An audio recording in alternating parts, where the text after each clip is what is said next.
Hello everybody, this is Digraj Singh Rajput. Welcome to Magnet Brains. Finally, sample paper जो है उसको solve भी कर ही लेते हैं। और देखो काफी कुछ बोल चुके हैं इस चीज पे, तो अब सीधे काम करते हैं। आपको मैंने एनालाइज करके बता दिया था कि क्या पैटर्न बदला है, ठीक है। हमें ये पता चल गया कि कितने क्वेश्चन आएंगे, कितने नंबर के होंगे, किस तरह से। अब वो जो पेपर आया है थोड़ा उसके हालचाल लेते हैं, कौन कौन से क्वेश्चन है, किस तरह के क्वेश्चन है और उनके आंसर क्या होंगे। तो सिंपल सी चीज है, क्लास 10th सोशल साइंस का जो सीबीएसई का सैंपल पेपर है उसके सॉल्यूशंस हम डिस्कस करने वाले हैं। ईयर 2021-22 का जो सैंपल पेपर सीबीएसई ने इशू किया है, जो टर्म 1 एग्जाम आपका होने वाला है। तो पेपर कुछ इस तरह से आपका जनरल इंस्ट्रक्शंस जो है क्लियरली बताए गए हैं कि 90 मिनट का पेपर है और हम कोशिश करेंगे कि इसको 60 मिनट में कंप्लीट करें। देखो आपको मैं एक चीज स्टार्टिंग में डिस्क्लेमर दे रहा हूं, क्योंकि हम एग्जाम मोड पे ही इसे सॉल्व करने की कोशिश करेंगे। तो अगर आप थोड़ा रिलैक्स होकर इस वीडियो को देख रहे हैं तो थोड़ा तैयार हो जाओ। क्यों? देखो एक ओएमआर शीट ले लो, ठीक है। मैं आपको थोड़ा एग्जाम वाला फील देना चाह रहा हूं। एक ओएमआर शीट ले लो, ठीक है। और ये एक्सपेक्ट भी कर रहा हूं कि देखो मैंने टर्म 1 के लिए जितने चैप्टर्स हैं उन सभी चैप्टर्स पे एमसीक्यूज बना चुका हूं, उन्हें एक्सप्लेन कर चुका हूं। व्हाइट बोर्ड, स्मार्ट बोर्ड, जैसे पढ़ना है, वन शॉट पढ़ना है, मर्ज्ड वीडियो पढ़ना है, जैसे पढ़ना है। तो क्लास 10th का टर्म 1 का पूरा सिलेबस और जो हमने रोड मैप डिस्कस किया था उसमें भी आपको ये बता दिया था कि हमारी तरफ से तैयारी पूरी हो चुकी है, आपको पढ़ना है। और ये उम्मीद कर रहा हूं आपने पढ़ लिया है। तो ये अपने आप को जरा टेस्ट करो, ठीक है। अपने आप को जरा टेस्ट करो। 90 मिनट्स का आपका एग्जाम जो होने वाला है, ठीक है। जो पेपर आया है उस पेपर को अगर देखोगे आप, 40 मार्क्स का पेपर है, ठीक है। 60 क्वेश्चंस हैं, आपको कितने अटेम्प्ट करना है? 50 क्वेश्चंस अटेम्प्ट करना है। और जो 50 क्वेश्चंस अटेम्प्ट करना है, मार्क्स 40 है। और यहां पे क्या लिखा है कि all questions carry equal marks. तो वो क्या कहना चाह रहा है, ठीक है। तो ये पेपर का अगर आपको विजिबल नहीं है तो यहां देखते हैं। तो all questions carry equal marks मतलब क्या है कि जो 40 क्वेश्चंस होने वाले हैं, ठीक है। तो इन 40 मार्क्स का जो पेपर आने वाला है और जो 50 क्वेश्चंस होने वाले हैं, तो हर क्वेश्चन को अगर आप देखोगे तो 0.8 मार्क्स का हर क्वेश्चन होने वाला है, ठीक है। ये चीज ध्यान में रखना, थोड़ी सी क्लैरिटी दे देता हूं। निकाल लियो ओएमआर शीट, तो अब तैयार हो जाओ, फटाफट सारे क्वेश्चंस लगाएंगे। सबसे पहली चीज ये होती है कि हम पेपर का जनरल इंस्ट्रक्शंस पढ़ें, तो वो एक फॉर्मेलिटी के लिए पढ़ लेते हैं, क्योंकि आप सभी को पता है कि जिस तरह से पेपर पैटर्न दिया है उस तरह से जनरल इंस्ट्रक्शंस आएंगे, ठीक है। 4 सेक्शन होने वाले हैं। सेक्शन ए में 24 क्वेश्चन है, 20 अटेम्प्ट करना है, ठीक है। ये चीज ध्यान रखना बहुत अच्छे से। क्यों? क्योंकि क्या होगा, स्टूडेंट्स ये गलती करके आएंगे कि 24 क्वेश्चंस के 24 क्वेश्चंस को अटेम्प्ट करके आ जाएंगे। बोलोगे सर हमने तो 24 करके आए तो 20 तो सही हो ही जाएंगे। ऐसा नहीं चलेगा, ठीक है। जो आप शुरुआत के 20 क्वेश्चन सेलेक्ट करोगे ना, एग्जामिनर जो है तो वो उन्हें ही क्या करने वाला है, इवैल्यूएट करने वाला है। क्लियर है? ध्यान रखना। तो शुरुआत के जो 20 क्वेश्चन रहेंगे उन्हें ही इवैल्यूएट किया जाएगा बस। तो ये चीज ध्यान रखना। अब ओएमआर शीट है, तो ओएमआर शीट पे जैसे अगर आप देखोगे तो जो 60 सर्कल होंगे, क्वेश्चन नंबर लिखे रहेंगे। तो अगर मान लो क्या है, क्या क्वेश्चन नंबर 3 आपको नहीं बन रहा है, 3 आप एस्केप कर रहे हो, आपको 20 ही करना है, तो क्वेश्चन नंबर 3 को आप छोड़ रहे हो ना, तो उसके आगे क्या करना है, उसके आगे आपको आंसर नहीं लगाना है, मतलब उसके आगे आपको फिल नहीं करना रहेगा आंसर। क्लियर हुआ? ऐसे तो 20 क्वेश्चंस अटेम्प्ट करना है। तो जो 20 आपको 100% बन रहे हैं वही अटेम्प्ट करना, ज्यादा अटेम्प्ट मत करना, क्योंकि ज्यादा आप अटेम्प्ट करोगे तो पीछे वाला जो मतलब शुरुआत के जो 20 नंबर होंगे, 20 क्वेश्चन होंगे, उन्हें ही क्या कर लिया जाएगा, इवैल्यूएट कर लिया जाएगा। और बाद में जो क्वेश्चन होंगे चाहे वो सही हो गलत हो, उन्हें इवैल्यूएट नहीं किया जाएगा, ठीक है। तो उस केस में क्या रहेगा, ध्यान रखना कि 20 ही करना है, ठीक है। 20 ही अटेम्प्ट करना है, 24 में अटेम्प्ट मत करना। फिर क्या है, सेक्शन बी जो है तो उसमें 22 क्वेश्चंस होंगे, 18 अटेम्प्ट करना है आपको, सिंपल सी चीज। सेक्शन सी जो है तो उसमें कितने 12 क्वेश्चंस होने वाले हैं, आपको अटेम्प्ट कितने करना है, 5 क्वेश्चंस पर केस करना है। तो यहां पे 12 क्वेश्चन जो है तो 2 केसेस होंगे, ठीक है। केस बेस्ड क्वेश्चन है, एक्सट्रैक्ट जो होता है, सोर्स बेस्ड क्वेश्चन जो होते हैं। तो एक सोर्स पे, ठीक है, एक सोर्स पे 6 क्वेश्चन है, 2 सोर्स है 12 क्वेश्चन हो गए। तो दोनों ही सोर्स में आपको 5-5 क्वेश्चन अटेम्प्ट करना है। सेक्शन डी जो है आपका मैप बेस्ड क्वेश्चंस आने वाले हैं, और इसमें 2 क्वेश्चन है, दोनों ही को अटेम्प्ट करना है। आपके मन में जो डाउट है कि सर मैप को ओएमआर शीट पे कैसे लगाएंगे, तो मैं बता चुका हूं जब हमने एमसीक्यूज को डिस्कस किया था, ठीक है। तब मैंने आपको समझाया था कि मैप बेस्ड क्वेश्चंस पे भी क्या आ सकते हैं, ओएमआर शीट पे लगाने के लिए आंसर आ सकते हैं। कैसे? तो वो लास्ट में जब क्वेश्चन आप देखोगे तो आपको समझ में आ जाएगा, ठीक है। अगेन आई एम रिपीटिंग, क्या कि मैं हर चीज करवा चुका हूं। ये जो पेपर आया है ना, तो इस पेपर का 80% पेपर कहां से आया है, मतलब ऐसा नहीं कि मेरे वीडियो देख के बनाया है, बाकी हमने 80% क्वेश्चंस को कवर कर चुके हैं। किस चीज में? 80% से भी ज्यादा कहें, 85% के आसपास। अगर केस बेस्ड को हटा दें तो जो एमसीक्यू सीरीज, एग्जाम पैक वाली सीरीज आपने देखी है, मैप वर्क जो आपने देखा है, तो उसमें सारे क्वेश्चंस हम कवर कर चुके हैं, ठीक है। I can proudly say that कि आपने अगर वो सारे वीडियोस देख लिए तो आप अपना पूरा पेपर जो सीबीएसई ने इशू किया उसको कवर कर चुके हो, ठीक है। चलो, तो ये सारी बातें थी, जनरल इंस्ट्रक्शंस देख लिए, नो नेगेटिव मार्किंग, तो डरना मत कि गलत लगाने में नंबर कट जाएंगे। जितना कहा गया है कि इधर 20 क्वेश्चंस, इधर 18 क्वेश्चंस, और यहाँ पे जैसे 10 क्वेश्चंस 12 में से, और ये 2 मैप के, तो इस तरह से टोटल जो आपका हो रहा है 20, 18, 10, ठीक है, और 2, तो 50 क्वेश्चंस आपको अटेम्प्ट करना है। वेरी सिंपल, ठीक है, 50 क्वेश्चंस आपको अटेम्प्ट करना है, ठीक है। तो चलो स्टार्ट करते हैं। देखो सेक्शन ए जो है, तो उसमें आपको 20 क्वेश्चंस अटेम्प्ट करना है 24 से। अपनी अपनी ओएमआर शीट पे, अगर आपको ऐसा लग रहा फर्स्ट का नहीं आ रहा तो छोड़ दो, सेकंड वाले को अटेम्प्ट करना, ठीक है। बाकी अभी तो सॉल्यूशंस हम सभी के डिस्कस करेंगे। एग्जाम मोड पे हो, टाइम सेट कर लो, 90 मिनट का टाइम रहेगा आपके पास में, क्लियर। देखो क्या है, तो who among the following was the founder of young Europe underground secret society in burn, ठीक है। तो सीक्रेट सोसाइटी रेवोल्यूशनरीज ने बनाई थी। रेवोल्यूशनरी कौन थे, आपने chapter 1 rise of nationalism in Europe में पढ़ा है, ठीक है। ये सारे नाम है। गुजिपी गैरिबाल्डी नहीं, इटालियन यूनिफिकेशन में इंपॉर्टेंट रोल था। काउंट डी कैमिलियो कैवेयोर जो है, तो उसका भी इटालियन यूनिफिकेशन में काम था। Auto von Bismarck German unification में काम था। हम बात कर रहे हैं यंग यूरोप सीक्रेट सोसाइटी, ठीक है। ये रेवोल्यूशनरीज नहीं थे। सीक्रेट सोसाइटी बनाने वाला इंसान गुजिपी मजीनी, ठीक है। तो Giuseppe Mazzini is the right answer for this question, ठीक है। तो option B is the right answer. सही लगाया, ठीक है। अगला सवाल देखो क्या है, which of the following was the result of act of union. अगर आपको ऐसा लगता है कि सर फास्ट है, मतलब पढ़ाते समय सर फास्ट है, तो एक चीज मैं आपको क्लैरिटी दे रहा हूं, क्योंकि हम सारी चीजें डिस्कस कर चुके हैं। यहां आप अपने आप को टेस्ट करोगे अब, क्लियर है। तो फिर क्या है, which of the following was the result of act of union 1707। 1707 act of union कहां साइन किया गया था, तो हमें ध्यान आएगा, हाँ एक्ट ऑफ यूनियन ब्रिटेन की यूनिफिकेशन की बात की जा रही है। क्यों, क्योंकि एक्ट ऑफ यूनियन के थ्रू आप जैसे देखेंगे तो क्या है, जो स्कॉटलैंड है और उसका इंटीग्रेशन हुआ था ना ब्रिटेन का, तो unification of Germany, unification of kingdom of great Britain बनती है, जी हाँ, unification of kingdom of great Britain act of union के थ्रू। तो ये सही आंसर होने वाला है। लेकिन कभी भी सारे ऑप्शन पढ़े बिना आंसर टिक मत लगाना, ये गुरु मंत्र लेके जाओ कि जब तक आप सारे ऑप्शंस नहीं पढ़ोगे आप टिक नहीं लगाओगे, ठीक है। फिर क्या है, unification of Italy, unification of Vietnam, क्या होगा right answer. Option B is going to be the right answer for this question, ठीक है। ग्रेट ब्रिटेन के यूनिफिकेशन में एक्ट ऑफ यूनियन 1707 आता है, क्लियर। अगला सवाल, तो ये B is the right answer. अगला सवाल देखिए क्या है, identify the correct statement with regard to Zollverein from the following options. 4 option है आपके पास में, इन 4 ऑप्शंस में से देखो ज़ोल्वेरिन जो है, तो ज़ोल्वेरिन के कंटेक्स्ट में क्या स्टेटमेंट सही है। अब ध्यान करो, आपने ज़ोल्वेरिन पढ़ा है, हाँ कस्टम यूनियन बनाई गई थी, जिससे आप क्या है कि एक तरह से प्रूशिया के इनिशिएटिव पे बनाई गई थी, कि जिससे आप क्या कर सको, ट्रेड को बहुत फ्रीली परफॉर्म कर सको, ठीक है। नंबर ऑफ करेंसीज को रिड्यूस कर दिया गया था। तो क्या है यहाँ पे, it was a collection, it was a collision of Prussian states form to manage political alliance, नहीं, ये इकोनॉमिक अलायंस थी एक तरह का, एक क्या कह सकते हो, एक इकोनॉमिक यूनिफाइड इकोनॉमिक टेरिटरी बनाई गई थी ना, तो ये ऑप्शन नहीं होगा। Its aim was to bind the Prussia politically into association. No political कह सकते हैं identity was created. It was totally an economic unit. ठीक है, तो it was a custom unit at the initiative of Prussia. ठीक है, consider कर सकते हैं. It helped to awaken and raise national sentiments in Europe. देखो अब नेशनल सेंटिमेंट्स इन यूरोप, तो ऐसा लग रहा है ये भी सही है सर, लेकिन स्पेसिफिकली अगर हम बात कर रहे हैं किस चीज की, ज़ोल्वेरिन की, तो क्लोजेस्ट आंसर क्या है, नो डाउट कि इस तरह की इकोनॉमिक यूनियन जो आपने बनाई है, तो वो वहां के लोगों को कहीं ना कहीं जोड़ने का प्रयास करेगी। तो सेकेंडरी ऑप्शन अगर होता तो ये सही हो सकता था, लेकिन हमें तो एक ही चूज करना है ना, तो C is the right answer. In fact एक अच्छी चीज बताऊं मैं आपको, जो सीबीएसई ने, मतलब इसको अच्छी भी कह लो या फिर बुरी भी कह लो, कि सीबीएसई ने जो सैंपल पेपर दिया है ना, तो इसमें बहुत सारे क्वेश्चंस ऐसे हैं जिसमें हमें ऐसा लगता है कि ये आंसर भी सही है, ये ऑप्शन भी सही है, ये ऑप्शन भी सही है, और तब क्या होता है, तब चूज करना बड़ा डिफिकल्ट हो जाता है। तो वहां पे बहुत कंसंट्रेशन के साथ में चीजों को एलिमिनेट करना सीखना, और जिसको आप सेलेक्ट कर रहे हो तो उसको बहुत लॉजिक के साथ सेलेक्ट करना सीखना, देखना कि क्लोजेस्ट आंसर क्या हो सकता है जब ऐसी सिचुएशन में फंस जाओ कि ये भी सही है, ये भी सही है, ठीक है। Option C is the right answer for this question, ठीक है। तो it was a custom union at the initiative of Prussia, ठीक। चलो अब मुझे ये भी मैं आपको बताते चलूंगा कि कुछ स्टूडेंट्स कौन सा स्किप करने वाले हैं, ठीक है, गेस करना।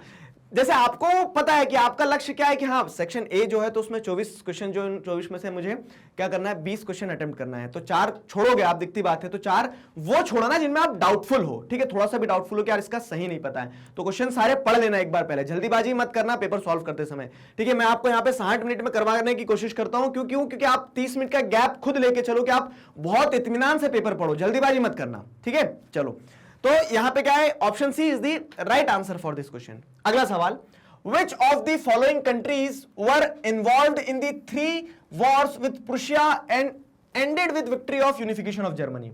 Unification of Germany, auto von Bismarck का इंपॉर्टेंट रोल था। ऑटो वन बिस्मार्क ने जो प्रूशियन आर्मी थी उसकी मदद से 7 साल तक 3 लड़ाइयां लड़ी। सवाल यही है कि किन 3 देशों के साथ लड़ाइयां लड़ी गई, ठीक है। तो ऑस्ट्रिया, पोलैंड, फ्रांस, ठीक है। तो ऑस्ट्रिया भी था, फ्रांस भी था, पोलैंड नहीं था लेकिन, ठीक है। Austria, Denmark, France, Austria, Turkey, France, Austria, England, France. क्या होगा सही आंसर सोचो। तो I guess option B is the right answer for this question, ठीक है। जैसे अगर आप देखोगे तो क्या है, प्रूशिया जो है, प्रूशिया लड़ता है किस किस के साथ में, ऑस्ट्रिया के साथ में, इधर ऑस्ट्रिया के साथ में लड़ता है, इधर फ्रांस के साथ में लड़ता है, ठीक है, डेनमार्क के साथ में लड़ता है। तो इस तरह से इन सबको हराने के बाद में प्रूशिया ने अपनी यूनिफाइड टेरिटरी को बनाया था, ठीक है। तो option B is the right answer for this question, option B is the right answer for this question. अगला सवाल, identify the ideology under which people demanded freedom of markets in early 19th century. Freedom की बात हो रही है, ठीक है। Freedom मतलब लिबरलिज्म, क्यों? क्योंकि लिबरलिज्म किस वर्ड से बना है? लिबर रूट वर्ड है, मतलब लिबर यानी फ्री, ठीक है। यहां क्या बात की जा रही है? Freedom of markets. तो लिबरलिज्म को आपको पॉलिटिकल सेंस में भी समझाया गया है, इकोनॉमिक सेंस में भी समझाया गया है। तो फ्रीडम ऑफ मार्केट की अगर हम बात करें तो वो लिबरलिज्म का पार्ट है। तो रोमांटिसिज्म, लिबरलिज्म, सोशलिज्म, रैशनलिज्म, तो the nearest answer is liberalism, ठीक है। अब देखो रोमांटिसिज्म ने भी नेशनलिज्म को स्ट्रेंथन किया है। हम किस चीज की बात कर रहे हैं? फ्रीडम ऑफ मार्केट की स्पेसिफिकली, जो हमने देखा था लिबरलिज्म में समझाया गया है, ठीक है। What does liberalism stood for, ये टॉपिक में मैंने आपको चीज समझाई है, ठीक है। तो liberalism is the right answer for this question. अगला सवाल, तो option B is the right answer. अगला सवाल ये देखो, choose the correctly matched pair about the crops and areas they grow in.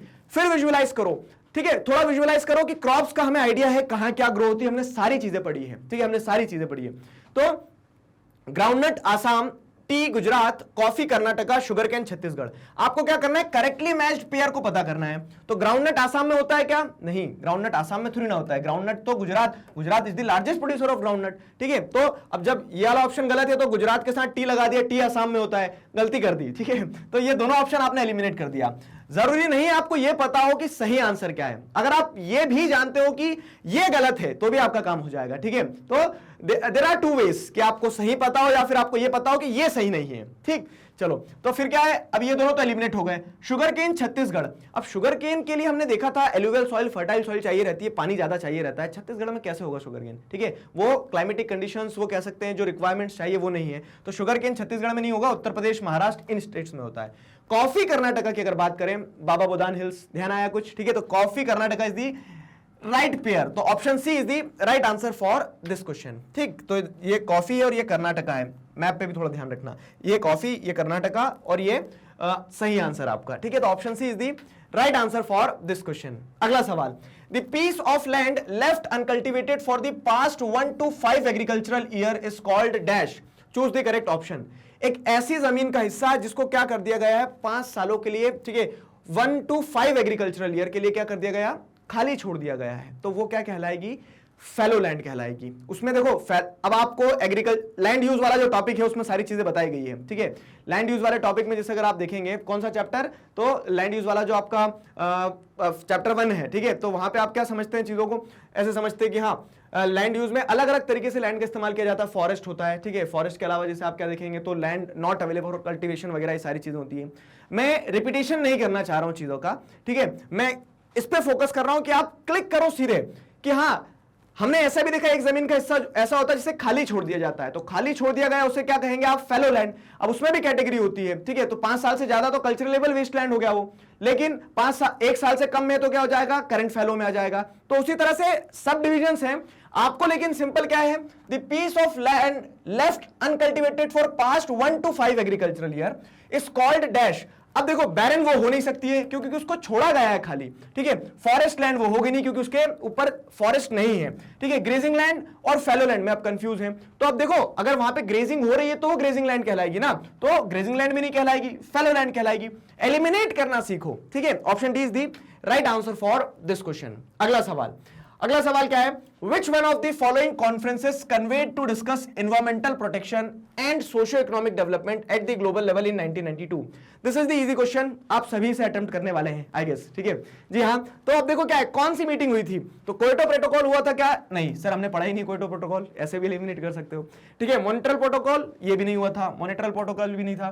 फिर क्या है, रियो डी जेनेरियो अर्थ समिट और वर्ल्ड समिट। यहां पे एक थोड़ा सा मैं आपको क्या मतलब एक तरह से एक डिस्क्लेमर दूंगा। डिस्क्लेमर ऐसा है कि कभी कभी क्या होता है, जल्दीबाजी में हम गड़बड़ कर जाते हैं।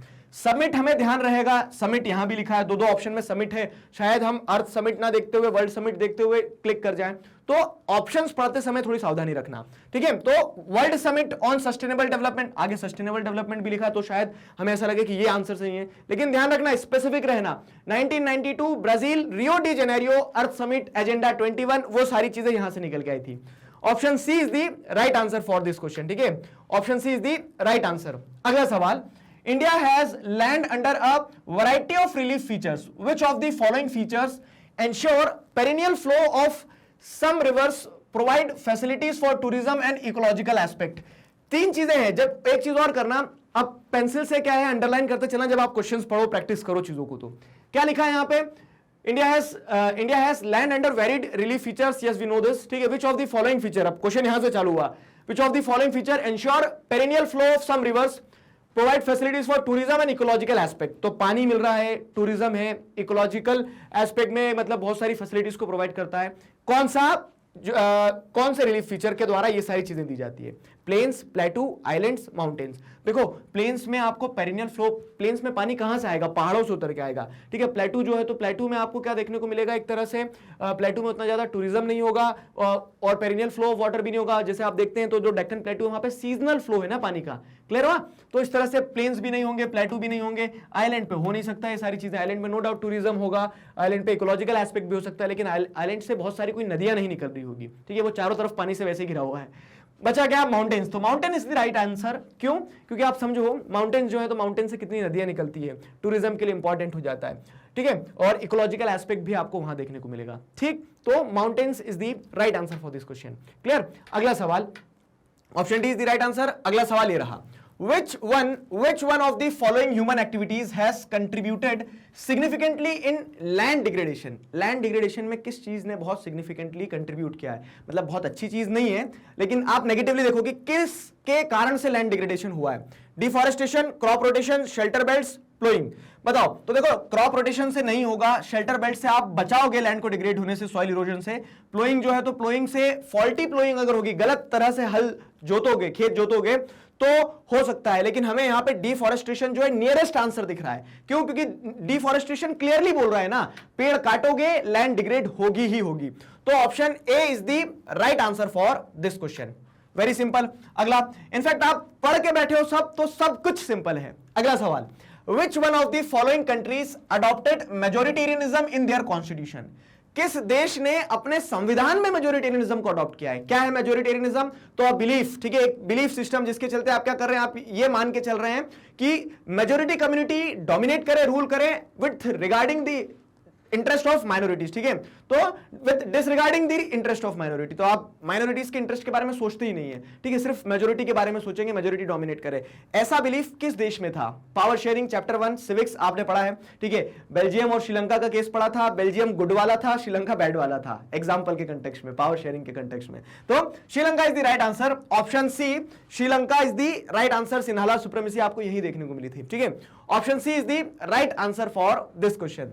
अगला सवाल, identify the significant reason of power sharing from the following options, ठीक है। ये चार ऑप्शन है, चार ऑप्शन में से आपको क्या पता करना है? चार ऑप्शन में से आपको बहुत सिंपल सी चीज पता करना है, significant reason for power sharing. Power sharing क्यों करना जरूरी है? चार ऑप्शन में से देखो, ठीक है। तो पावर शेयरिंग से आपको पता है क्या है? It reduces socio economic conflict, provides ethnic cultural development, allows people to enjoy specific rights, restricts supremacy of one party।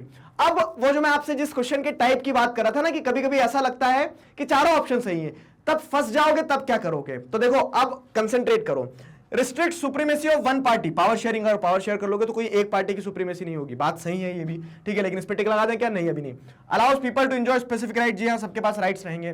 Provides ethnic cultural development, जी हाँ सारे अलग अलग एथनिक ग्रुप जो है सबका अपना अपना कल्चर है, सबका डेवलपमेंट होगा, ये बात भी सही है, ठीक है। अब क्या है, रिड्यूसेस सोशो इकोनॉमिक कन्फ्लिक्ट्स, ठीक है, रिड्यूसेस सोशो इकोनॉमिक कन्फ्लिक्ट्स। अब आप देखो चारों ऑप्शन सही लग रहे हैं, लेकिन सेलेक्ट एक करना है ना, दिक्कत ये है। तो यहां पे क्या होगा पता है कि reduces socio economic conflict is going to be the right answer. Why?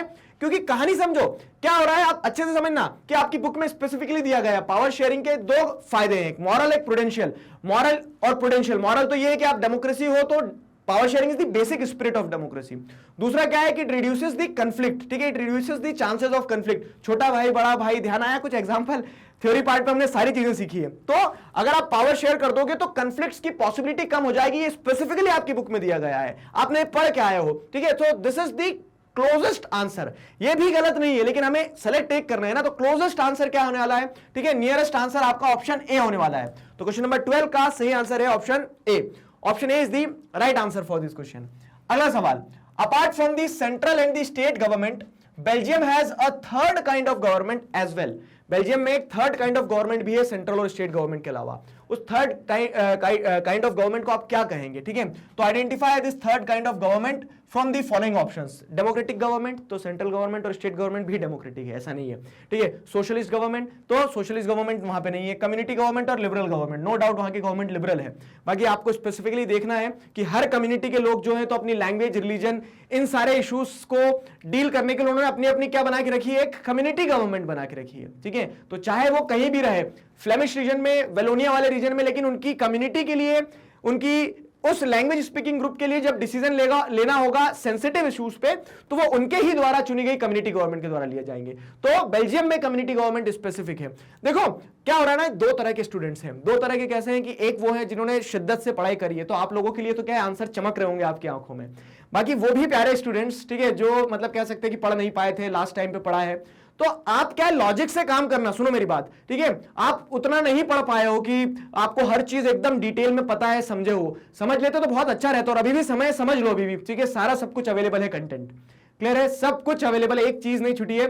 और ये पेपर देख के तो मुझे ऐसा लगा कि यार जिस बच्चे ने पूरा पढ़ लिया है ना, वो आके अभी सॉल्व करवा सकता है खुद, क्लियर। तो अब जैसे अगर हम यहां देखें तो यहां, क्योंकि जितने भी पॉइंट मैं आपको बता रहा हूं, इसीलिए मैं अननेसेसरी आज मैं आपको बहुत सारी चीजें नहीं बता रहा हूं, क्यों, क्योंकि मैं हर चीज बता चुका हूं। तो अप्रोच जो बताने वाली थी यहां पे कि अब आपको इतना ध्यान है कि हाँ बेल्जियम से कम्युनिटी गवर्नमेंट जुड़ी हुई है, आपको नहीं पता है लॉजिक कम्युनिटी गवर्नमेंट कैसे बनती, क्या है वो, लेकिन तो भी अगर आप थोड़ा सा क्या है चैप्टर का एक ओवरव्यू भी ध्यान रखोगे तो भी आपसे क्वेश्चन बनेंगे, ठीक है। तो community government is the right answer for this question, option C is the right answer for this question. अगला सवाल, Which of the following countries is an example of coming together federation? मैंने आपको एक hint दे दिया है, लाओ, ठीक है, स्क्रीन पे एक हिंट दे दिया है, बताओ ये किस कंट्री का मैप है, ठीक है, किस कंट्री का मैप है। देखो आइडेंटिफाई करो, तो बड़ा सा मैप है, एक बड़ी सी कंट्री दिख रही है आपको, यहाँ पे बहुत सारे स्टेट्स हैं। कमिंग टुगेदर फेडरेशन का क्या मतलब होता है कि स्टेट्स एक साथ आते हैं, सारे स्टेट्स के पास बराबर पावर रहती है और एक वो बड़ा ग्रेटर यूनियन बनाते हैं, ठीक है, अपनी सोवरेनिटी को पुल करके वो एक बड़ा ग्रेटर यूनियन बनाते हैं, अपनी ग्रेटर सिक्योरिटी इंश्योर करते हैं। तो अब आपको ये ऑप्शंस में से देखना है कि कौन सा कंट्री ऐसा है जो कमिंग टुगेदर फेडरेशन का एग्जांपल है। इंडिया नहीं, इंडिया एक होल्डिंग टुगेदर कंट्री का एग्जांपल है, ठीक है। श्रीलंका तो फेडरेशन है ही नहीं, यूनिटरी फॉर्म ऑफ गवर्नमेंट थी, ठीक है। सिन्हालास जो है मेजोरिटी में थे और उन्होंने डोमिनेट किया, स्टेट को पावर नहीं दी, ठीक है। तो श्रीलंका नहीं होगा, इंडिया नहीं होगा coming together.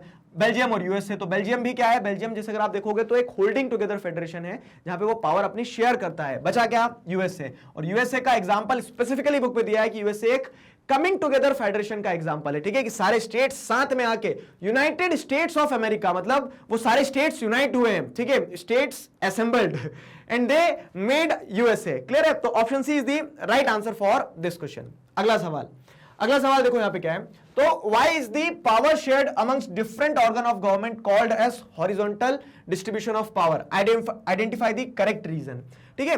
Horizontal distribution of power क्या होता है समझो, वर्टिकल डिस्ट्रीब्यूशन ऑफ पावर ये हो गया, हॉरिजॉन्टल डिस्ट्रीब्यूशन ऑफ पावर ये हो गया।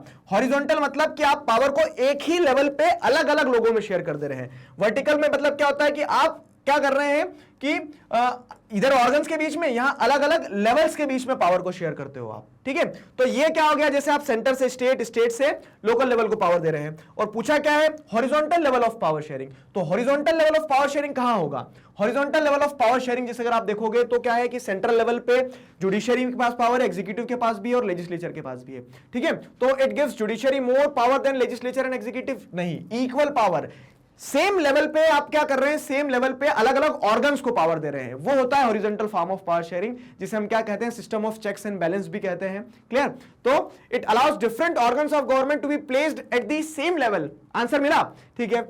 आगे का ऑप्शन भी पढ़ो पर, it gives representation to the different ideologies and political level, नहीं, ठीक है। It influences and coordinates in the decision making process, नहीं, ठीक है, क्योंकि स्पेसिफिकली आप देखोगे तो ये ऑप्शन जो ऑप्शन बी, ये ज्यादा क्लोजली एसोसिएट हो रहा है क्वेश्चन के साथ, ठीक है। It allows different organs of government to be placed at the same level, ठीक है। तो option B is the right answer for this question. Clear, ठीक है। तो legislature, executive, judiciary, horizontal form of power sharing.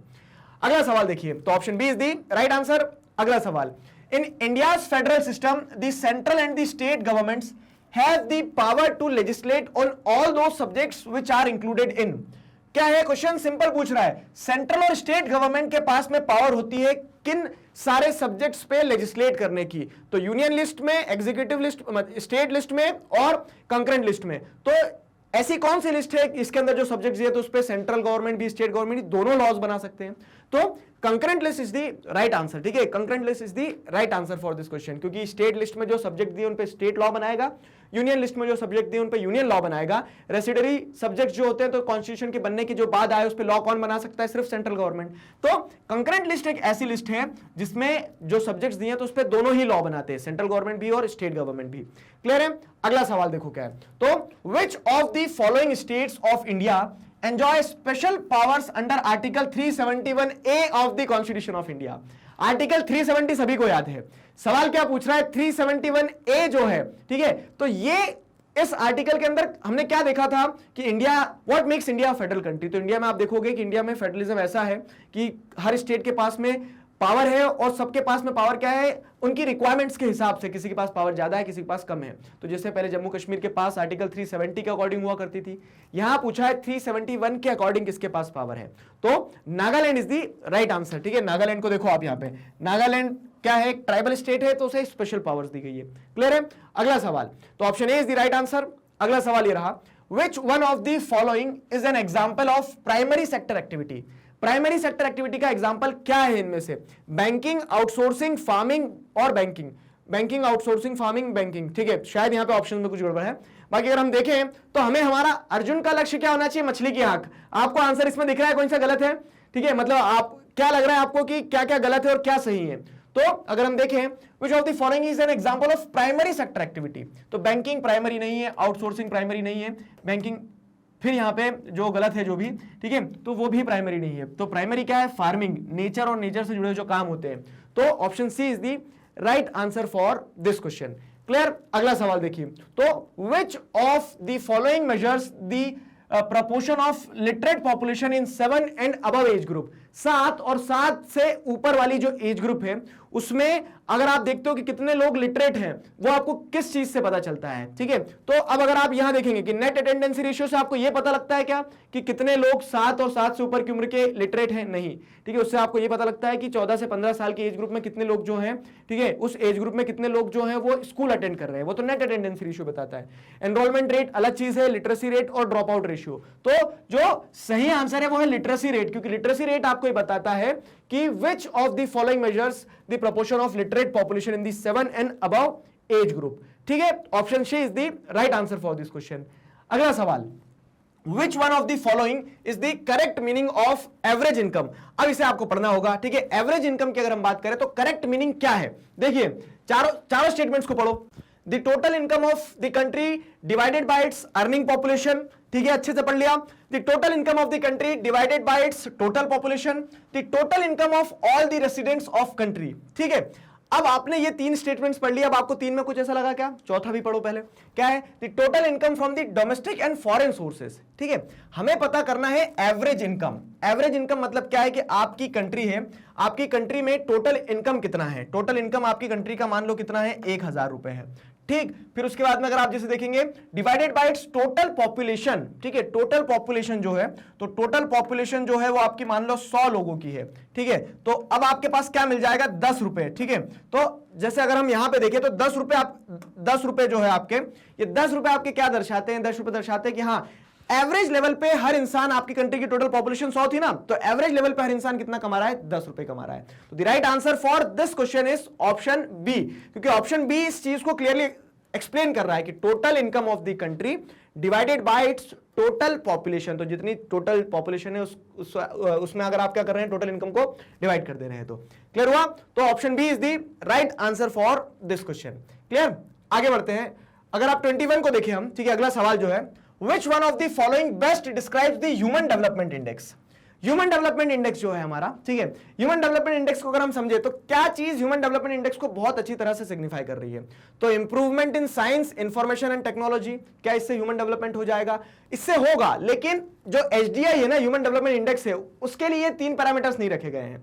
Improvement in health, education and income, ठीक है, improvement in information and communication, improvement in investment, finance and technology, तो इससे आप क्या देख रहे हैं, आपकी इकोनॉमी डेवलप हो रही है, इससे आपका कम्युनिकेशन सिस्टम डेवलप हो रहा है, इससे भी कहीं ना कहीं आपका communication system, science and technology develop हो रहा है। बाकी ह्यूमन बींग्स को अगर आपको देखना है कि कितने डेवलप हुए, तो उनकी हेल्थ सही है या नहीं है, एडुकेटेड है या नहीं है, पैसा है कि नहीं है, तो हेल्थ, एजुकेशन और इनकम, ये 3 क्या है आपको देखोगे तो क्राइटेरियाज हैं, ठीक है, तो जो क्या करते हैं, बहुत अच्छी तरह से डिस्क्राइब करते हैं ह्यूमन डेवलपमेंट इंडेक्स को। तो option B is the right answer for this question, ठीक है, option B is the right answer for this question.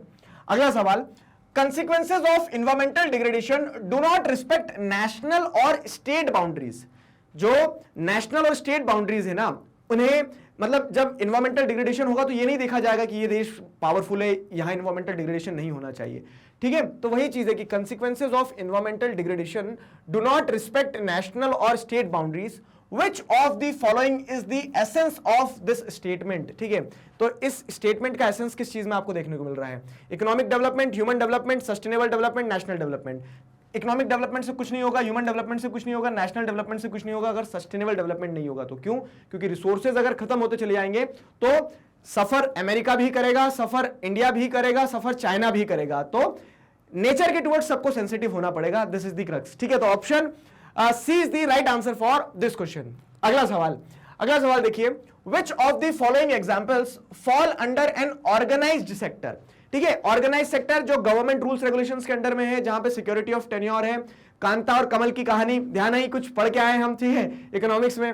तो उस तरह से अगर हम देखें तो यहां पे 4 एग्जांपल दिए हैं, अ daily veg labourer working for a contractor, an engineer getting all employment benefits, ठीक है, अ cleaning staff in a private school, a tailor stitching clothes at his home, ठीक है। तो अब देखो यहां पे उसे कोई देखने वाला नहीं, अगर वो बीमार हो जाएगा तो वो फिर मतलब एक तरह से ये है ना कि उसको कोई बेनिफिट्स नहीं है, कोई वो नहीं है, वो एक अनऑर्गेनाइज सेक्टर में काम कर रहा है, एक तरह से सेल्फ एम्प्लॉयड है लेकिन अनऑर्गेनाइज्ड है, ठीक। ये हो गया daily veg labour working for a contractor, यहां पे भी डेली वेज लेबर जो है तो उसका वो जिस दिन काम पे नहीं आएगा उसे पैसा नहीं मिलेगा, उसका कोई ध्यान रखने वाला नहीं, गवर्नमेंट को कोई इंटरेस्ट मतलब गवर्नमेंट को इंटरेस्ट तो है लेकिन वो गवर्नमेंट के फ्रेमवर्क के अंदर में नहीं है, क्लियर है। फिर क्या है, an engineer getting all employment benefits, तो वो इंजीनियर जो है जो काम कर रहा है, ठीक है, तो वो क्या है, रजिस्टर्ड है, उसकी जो कंपनी है वो टैक्स पे कर रही है, वो खुद टैक्स पे कर रहा है, उसे पता है कि मुझे कहां बेनिफिट्स मिलना है, कहां बेनिफिट्स नहीं मिलना है।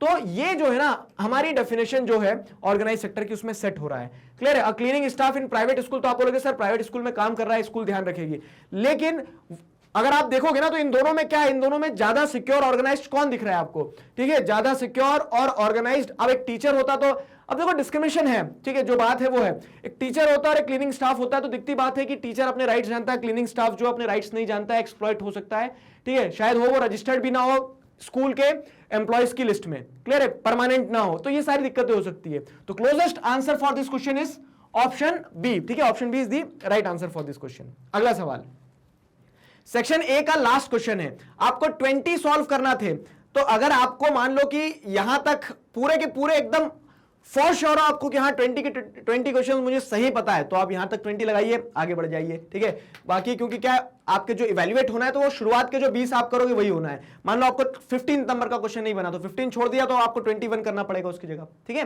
तो इस तरह से 20 क्वेश्चन अटेम्प्ट करना है, वो चीज पे क्लैरिटी रखना, क्लियर हुआ। चलो अब आते हैं हम यहां पे, Mahatma Gandhi national rural employment guarantee act 2005, ठीक है, states a guarantee of minimum 100 days of employment per year. तो मनरेगा स्कीम को एक बार एक्सप्लेन कर दिया क्वेश्चन ने। जी हाँ, 100 डेज की गारंटीड एम्प्लॉयमेंट की बात करता है मनरेगा।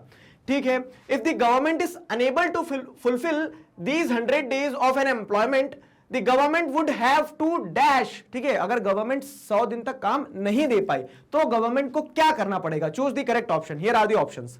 पे the compensation in lieu of these days, provide another scheme for the same, नहीं। ठीक है, पे एटलीस्ट 1/3% अलाउंस, 1/3 क्यों देंगे? ठीक है, पूरा ही दो ना।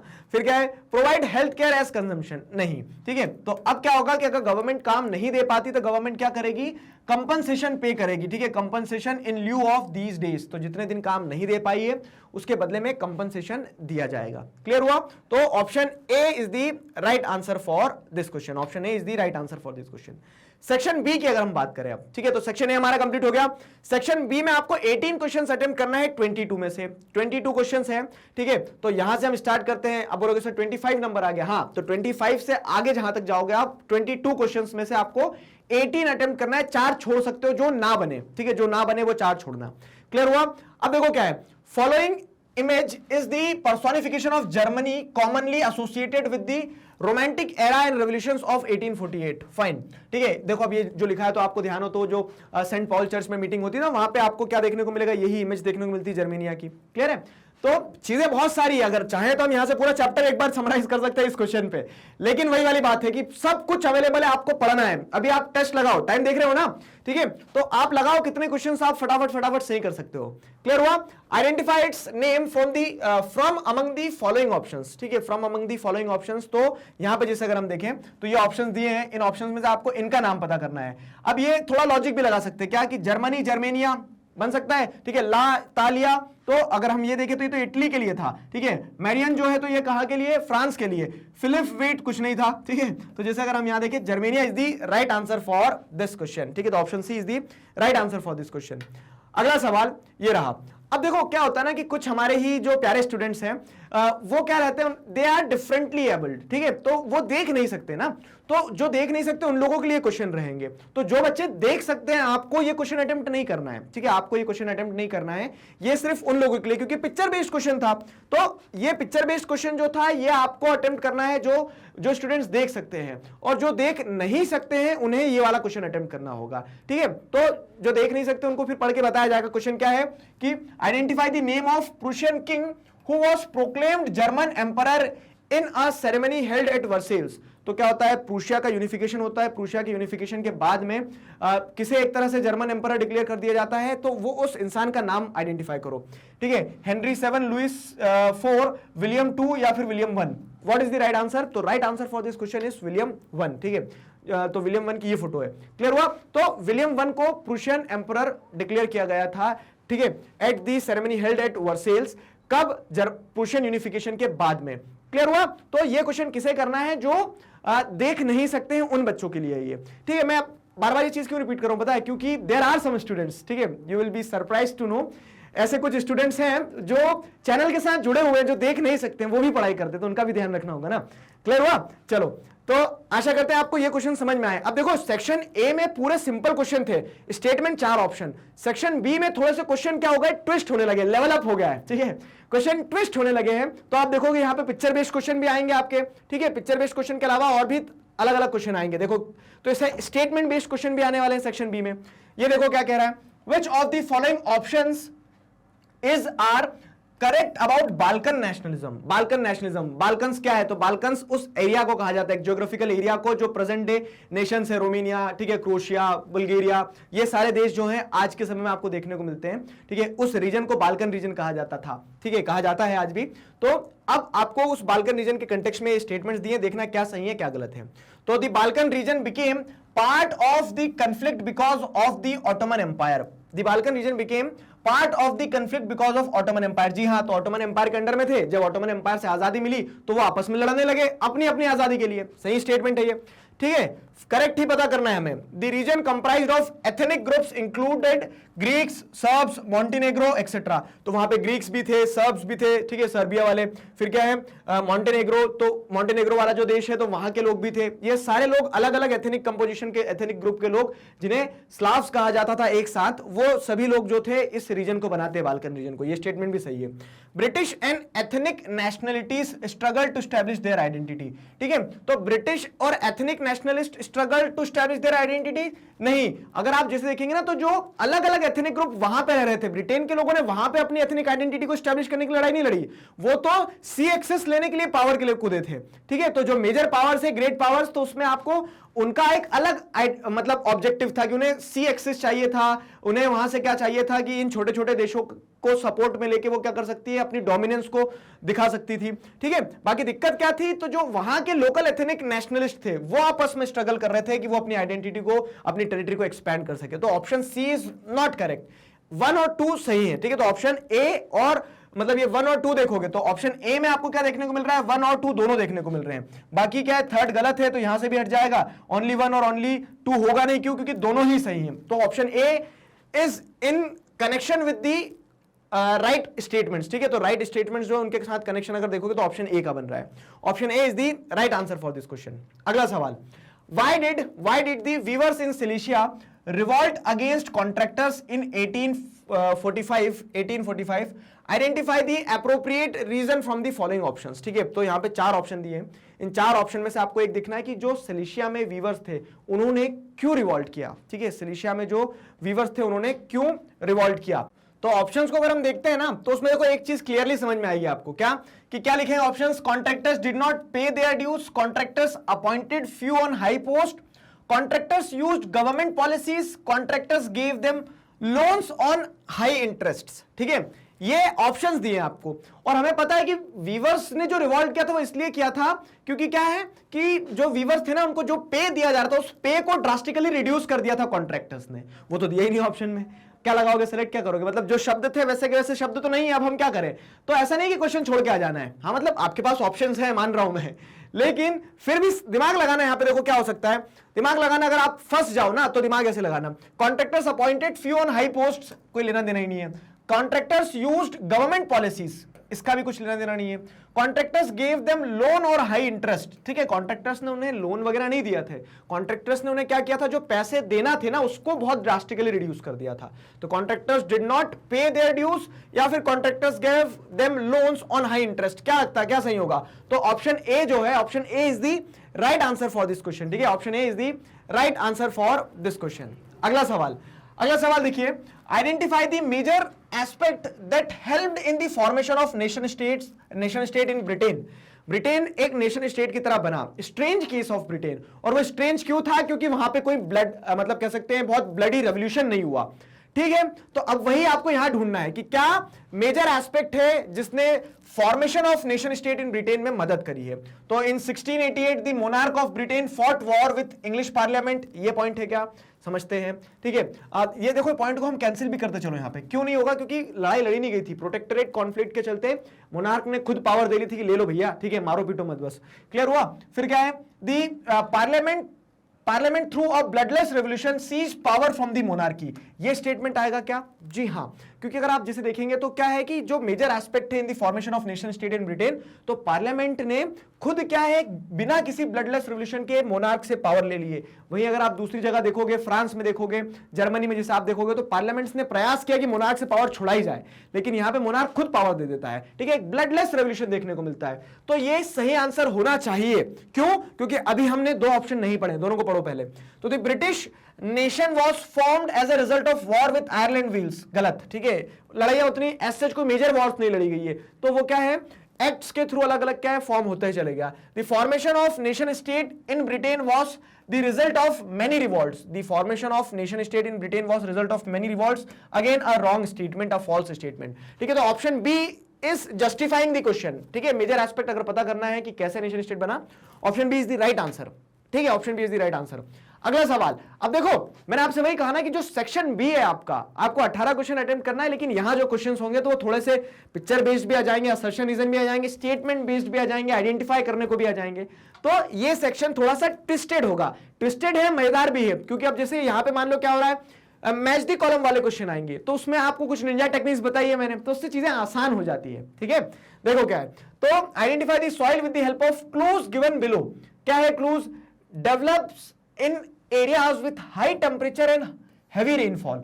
ठीक है, is low in humus content, ये भी ध्यान रखना कि हाँ ये ऐसी सॉइल है जिसमें ह्यूमस कंटेंट कम होता है। Found in hilly areas of Karnataka, Kerala, Tamil Nadu. अब देखो क्या है, तो ह्यूमस कंटेंट कम होता है, तो ह्यूमस कंटेंट की अगर बात करें तो ब्लैक सॉइल में तो ह्यूमस होता है, इसको हटा सकते हो। और दूसरी चीज क्या है कि black soil high temperature heavy rainfall में नहीं होती है। ठीक है, हाई टेम्परेचर और हैवी रेनफॉल, हाई टेम्परेचर हमें लग रहा है कि से हाई टेम्परेचर तो कहां होता है, राजस्थान में होता है, एरिड सॉइल होगी क्या, लेकिन वहां रेनफॉल की जरूरत नहीं, तो एरिड ऑप्शन में भी दी गई है। अब हिली एरियाज बोल रहे हैं तो सर फॉरेस्ट सॉइल होगी क्या, लेकिन फॉरेस्ट सॉइल तो हमें पता है कहां है, कश्मीर में, उत्तराखंड में, हिमाचल प्रदेश में, अरुणाचल प्रदेश में, सिक्किम में।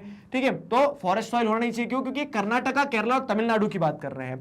अब बचा येलो सॉइल और लेटराइट सॉइल। येलो सॉइल जो है और लेटराइट सॉइल जो है, तो अगर आप देखेंगे ना मैप पे देखो जरा, ठीक है, तो यहां देखो क्या कहा जा रहा है कि हिली एरियाज ऑफ तमिलनाडु हो गया, केरला हो गया, कर्नाटका हो गया। ठीक है, ये इस पॉइंट को जस्टिफाई कर रहा है। और दूसरी चीज, लो ह्यूमस कंटेंट, आपको पता है येलो सॉइल में फिर भी ह्यूमस कंटेंट होता है, लेटराइट सॉइल में ह्यूमस कंटेंट की कमी होती है। और फर्स्ट पॉइंट जो है तो develops in high temperature and heavy rainfall, तो हाई टेम्परेचर और हेवी रेनफॉल के चलते क्या होता है, लीचिंग होती है लेटराइट सॉइल पे, जिसके चलते उसका टॉप सॉइल बह जाता है। ठीक है, तो laterite soil is the right answer, तो option D is the right answer for this question. अगला सवाल ये रहा मजेदार, देखो, which of the following categories of resources can we put tidal energy in. Tidal energy, समुद्र की जो टाइड्स आती है ना, rhythmic rise and fall of water, तो उससे आप एनर्जी बनाते हैं, टरबाइन को घुमाते हैं। ठीक है, टरबाइन को घुमा के इस तरह से क्या है, जो टाइड्स होती हैं उनकी मदद से आप एनर्जी बना रहे हैं। तो टाइड्स की मदद से जो एनर्जी बन रही है वो किस कैटेगरी में जाएगी? रिन्यूएबल रिसोर्सेज की, नॉन रिन्यूएबल रिसोर्सेज की, एक्चुअल रिसोर्सेज की, पोटेंशियल रिसोर्सेज की। अब अच्छे से समझना, एक्चुअल, पोटेंशियल भी है बहुत सारा उसमें, रिन्यूएबल भी है, नॉन रिन्यूएबल भी है। अब कैटेगरी भी अलग अलग आ गई है। यहां पे क्या होते हैं, हम कंफ्यूज हो जाते हैं बहुत ज्यादा। तो दिमाग लगाओ क्या हो रहा है यहां पे, जैसे दिमाग को अगर हम मतलब चीजों को समझने की कोशिश करें कि ये ऐसी एनर्जी है ना कि पानी गया वापस आया। ठीक है, पानी गया वापस आया, तो आप क्या कर सकते हो, उसको रिन्यू कर सकते हो ना बार बार। रिन्यूएबल रिसोर्सेज वो खत्म नहीं हो रहा है, पेट्रोल की तरह नहीं बस गाड़ी में डाला, घूम के आए, उड़ा दिया। क्लियर हुआ? तो उसका option A, I guess option A should be the right answer for this question. ठीक है, तो option A is the right answer. Non renewable होगा नहीं, एलिमिनेट कर दो, नॉन रिन्यूएबल होगा नहीं। एक्चुअल रिसोर्स है, एक्चुअल रिसोर्स को हम ऐसे कह सकते हैं कि जितना है उतना पूरा नहीं कर रहे हैं, उसमें पोटेंशियल भी है, पोटेंशियल की भी कैटेगरी में जाएगा, लेकिन स्पेसिफिकली एक ऑप्शन चूज करना है, तो renewable resources is the right answer for this question. अगला सवाल देखो, तो consider the following statements, consider the following statements on power sharing and select the answer using the codes given below. ठीक है, तो अब आपको यहां देखना है, क्वेश्चन नंबर 31 है, 4 ऑप्शन दिए हैं आप, मतलब 4 स्टेटमेंट दिए हैं। अब आपको चारों स्टेटमेंट पढ़ के फिर क्या सेलेक्ट करना है, पावर शेयरिंग के कंटेक्स्ट में बताना है। तो power sharing is good for democracy, सही बात है। ठीक है, it creates harmony in different groups, जी हाँ, पावर शेयर कर दोगे तो कॉन्फ्लिक्ट के चांसेस रिड्यूस हो जाएंगे, ये भी सही है पावर शेयरिंग के कंटेक्स्ट में, ये भी पावर शेयरिंग के कंटेक्स्ट में सही है। It brings transparency in the governance, ये बात भी सही है। It brings socio political competition among parties, तो कंपटीशन नहीं होता है पावर शेयरिंग से, तो क्या होता है, अकोमोडेशन होता है एक तरह से। ठीक है, और ट्रांसपेरेंसी तो आई जाती है गवर्नेंस में। ठीक है, तो अब देखो, अब अगर ऐसी सिचुएशन हुई कि आपको ये पता है कि क्या सही क्या क्या है, ये आपको नहीं पता, लेकिन आपको ये पता है कि ये तो गलत है, तो हम क्या करेंगे, ऑप्शंस को देखो, ऑप्शंस के साथ खेलना सीखो कि आपको पता है 4 गलत है, ये तीनों सही है या नहीं है, नहीं पता है आपको, तो ये तो एलिमिनेट हो गया, जिसमें 4 आएगा वो एलिमिनेट कर दो, बचा क्या, यही बचा। तो option A is the right answer for this question. ठीक है, अगला सवाल देखिए, अगला सवाल क्या है, ये रहा, तो how judiciary acts as an umpire in federal nation. Judiciary का काम क्या होता है कि वो जुडिशरी कॉन्स्टिट्यूशन को अपहोल्ड करती है, डिस्प्यूट्स को रिजॉल्व करती है। एम्पायर का काम क्या होता है, एम्पायर यही बताता है ना कि क्या सही क्या गलत। तो जुडिशरी का वो जो फंक्शन है वो क्या करता है, एक फेडरल कंट्री के अंदर में एम्पायर की तरह काम करवाता है जुडिशरी को। ठीक है, तो judiciary rules over centre and state, गलत है ये। Centre and judiciary works collectively, ये भी गलत है। Courts can change structure of constitution, constitution का स्ट्रक्चर कोर्ट्स भी नहीं बदल सकते हैं, वो इंटरप्रेट कर सकते हैं, ठीक है, तो ये भी गलत है। हम देखें तो courts use the power to interpret the constitution, जी हाँ, और जब वो इंटरप्रेट करते हैं तो वो बताते हैं कि किस स्टेट के पास कितनी पावर है, किस सेंटर के पास कितनी पावर है, और इस तरह से क्या है वो एक एम्पायर का काम करते हैं, ठीक है। तो option D is the right answer for this question. अगला सवाल देखिए, तो टू स्टेटमेंट्स आर गिवन, क्या है दो statements, two statements are given in the question below as assertion A and reasoning R, read the statement and choose the option, correct option.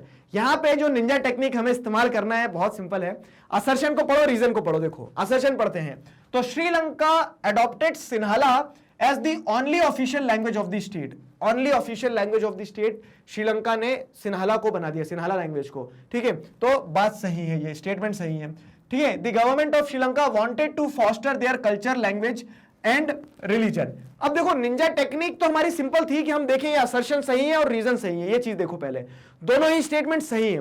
अब ये कैसे पता करोगे कि रीजन असर्शन का सही एक्सप्लेनेशन है या नहीं, तो दो तीन तरीके होते हैं, बिकॉज लगा के देखो, तो Sri Lanka adopted Sinhala as the only official language of the state because the government of Sri Lanka wanted to foster their culture, language and religion. Set हो रहा है, सुर और ताल मिल गए, ठीक है। एक अप्रोच ये भी हो सकती है कि आप वाई लगा के देखो असर्शन के पहले, तो why Sri Lanka adopted Sinhala as the only official language of the state, statement सही है ना, हाँ, क्यों अडॉप्ट किया, क्योंकि वो क्या करना चाहते थे, because they wanted to foster their culture, language and religion. So इस कंटेक्स्ट में अगर हम समझे चीजों को तो असर्शन भी सही, रीजन भी सही, और reason is the correct explanation of assertion, तो option A is the right answer, both A and R are true and R is the correct explanation of A. एक और मजेदार चीज, ठीक है, अब मैच द कॉलम टाइप से अगर क्वेश्चन आते हैं तब क्या निंजा टेक्निक लगाना है, देखो चार इधर भी पॉइंट है, चार इधर भी पॉइंट है, आप 100% किस चीज पे कंफर्म हो कि हाँ इसका मुझे पता है, हमें पता है डिफेंस जो है तो पूरी कंट्री में एक जैसी डिफेंस चाहिए रहेगी, तो ये सेंट्रल लिस्ट में जाना चाहिए, दिख रहा है कहीं यूनियन लिस्ट, ये रहा, ठीक है, तो हमें ये पता है डी का 2 होगा 101%, ठीक है, तो डी का 2, अब डी का 2 अगर हम ढूंढना चालू कर दें, मतलब कुछ गड़बड़ हो गई यहाँ पे, ऐसा लग रहा है 1 का 4, ठीक है, यहाँ पे ये 1 है, ये 2 है, ठीक है, ये 3 है और ये 4 है, तो ये हो गया। अब 4 का हमें क्या देखना है, 2 देखना है, 4 का 2, तो 4 का 2, 4 का 2, अरे बाप रे, ठीक है, 3 में 4 का 2 है, तो अब फिर क्या है, अब सेकंड वाले पे जाओ। अब हमें लगता है क्या कि इंफॉर्मेशन टेक्नोलॉजी तो कॉन्स्टिट्यूशन बनने के बाद आया है, तो ये क्या है, ये रेसिडरी लिस्ट में जाएगा, इस पे मैं 100% कंफर्म हूं, ठीक है, तो रेसिडरी लिस्ट में ये सब्जेक्ट, तो 1 का 4, अब 1 का 4 देखो, 1 का 4 मतलब ये तो एलिमिनेट ऐसी हो गया था जब हमने क्या करा था, 4 का 2 देखा था, तो अब 1 का 4, 1 का 4, ठीक है, 1 का 4, 1 का 4 किस किस में, इसमें है और इसमें है, तो ये वाला ऑप्शन फिर एलिमिनेट हो गया, ठीक है, अभी भी अब सेमीफाइनल में आ गए हम, ठीक है। अब देखो यहाँ पे क्या है, फिर फंस गए। अब पुलिस और एजुकेशन जो है, तो अब आपको क्या लगता है, पुलिस और एजुकेशन, तो हमने देखा है महाराष्ट्र पुलिस होती है, मध्य प्रदेश पुलिस होती है, राजस्थान पुलिस होती है, पुलिस एक स्टेट सब्जेक्ट है, तो 2 का क्या होना चाहिए, पुलिस का 3, ठीक है, 2 का 3 होना चाहिए, पुलिस एक स्टेट सब्जेक्ट है, स्टेट लिस्ट का पार्ट है, तो 2 का 3 अगर हम देखें, 2 का 3 कहीं दिया क्या, 2 का 3 ऑप्शन ए में दिया है, ठीक है, 2 का 3 और 3 का 1, एजुकेशन जो है तो कंकरेंट लिस्ट में आता है, सेंटर और स्टेट दोनों लॉ बनाते हैं, तो इस तरह से क्या है, उस तरह से हम देखें तो 2 का 3 का 1, option A is going to be the right answer for this question, ठीक है, option A is the right answer for this question. आगे ना समझ में, मैच द कॉलम में हमेशा अप्रोच यही रखना आप कि आप जिस पे 100% कंफर्म हो उस ऑप्शन के साथ में फिर ये जो ऑप्शन दिए हैं उन्हें पकड़ के चलना। क्लियर हुआ? चलो अगला सवाल। अगला सवाल इंटरेस्टिंग केस बेस्ड क्वेश्चन इस तरह से आते हैं, देखो मतलब ये सोर्स बेस्ड वाला केस नहीं है, जो बोलते हैं ना कॉम्पिटेंसी बेस्ड क्वेश्चन जो है वो है ये, क्या कि Anita is appearing in an examination conducted for the recruitment to central government positions. UPSC का एग्जाम दे रही है कौन? एक तरह से अनीता, ठीक है, तो ऑल द बेस्ट अनीता। अब अनीता की अगर हम आगे की कहानी सुनते हैं तो सवाल यह है कि in how many languages as mentioned in the 8th schedule she can opt to take the exam in, select the appropriate option। तो 8th शेड्यूल में कितनी भाषाएं हैं, सीधा सा सवाल ये पूछना चाह रहा है, ठीक है, उसको घुमा दिया थोड़ा सा, ठीक। तो अब जैसे अगर हम देखेंगे तो हमें पता है कि हिंदी और हिंदी के साथ में 21 और भाषाएं 8th शेड्यूल में हैं, इसका मतलब कि टोटल 22 लैंग्वेजेस हैं, ठीक है, तो 22 is the right answer for this question. Option C is the right answer. इन 22 लैंग्वेजेस का हम क्या कर सकते हैं, किसी भी सेंट्रल गवर्नमेंट को क्या कर सकते हैं कि जब सेंट्रल गवर्नमेंट का एग्जाम देंगे तो हम इन 22 लैंग्वेजेस में अपीयर कर सकते हैं। और ये क्या है कि ये बताया जाता है कि हमारी जो किस तरह से हम फेडरलिज्म को प्रैक्टिस कर रहे हैं, तो लैंग्वेज के बेसिस पे स्टेट बने, ठीक है, और हमारी जो लैंग्वेज पॉलिसी है, तो लिंग्विस्टिक स्टेट्स के बाद में लैंग्वेज पॉलिसी दर्शाती है कि इंडिया में फेडरलिज्म कितने कह सकते हैं बहुत केयरफुल ऑब्जर्वेशन के साथ में प्रैक्टिस किया जाता है। क्लियर हुआ? तो option C is the right answer for this question. Clear हुआ? 22।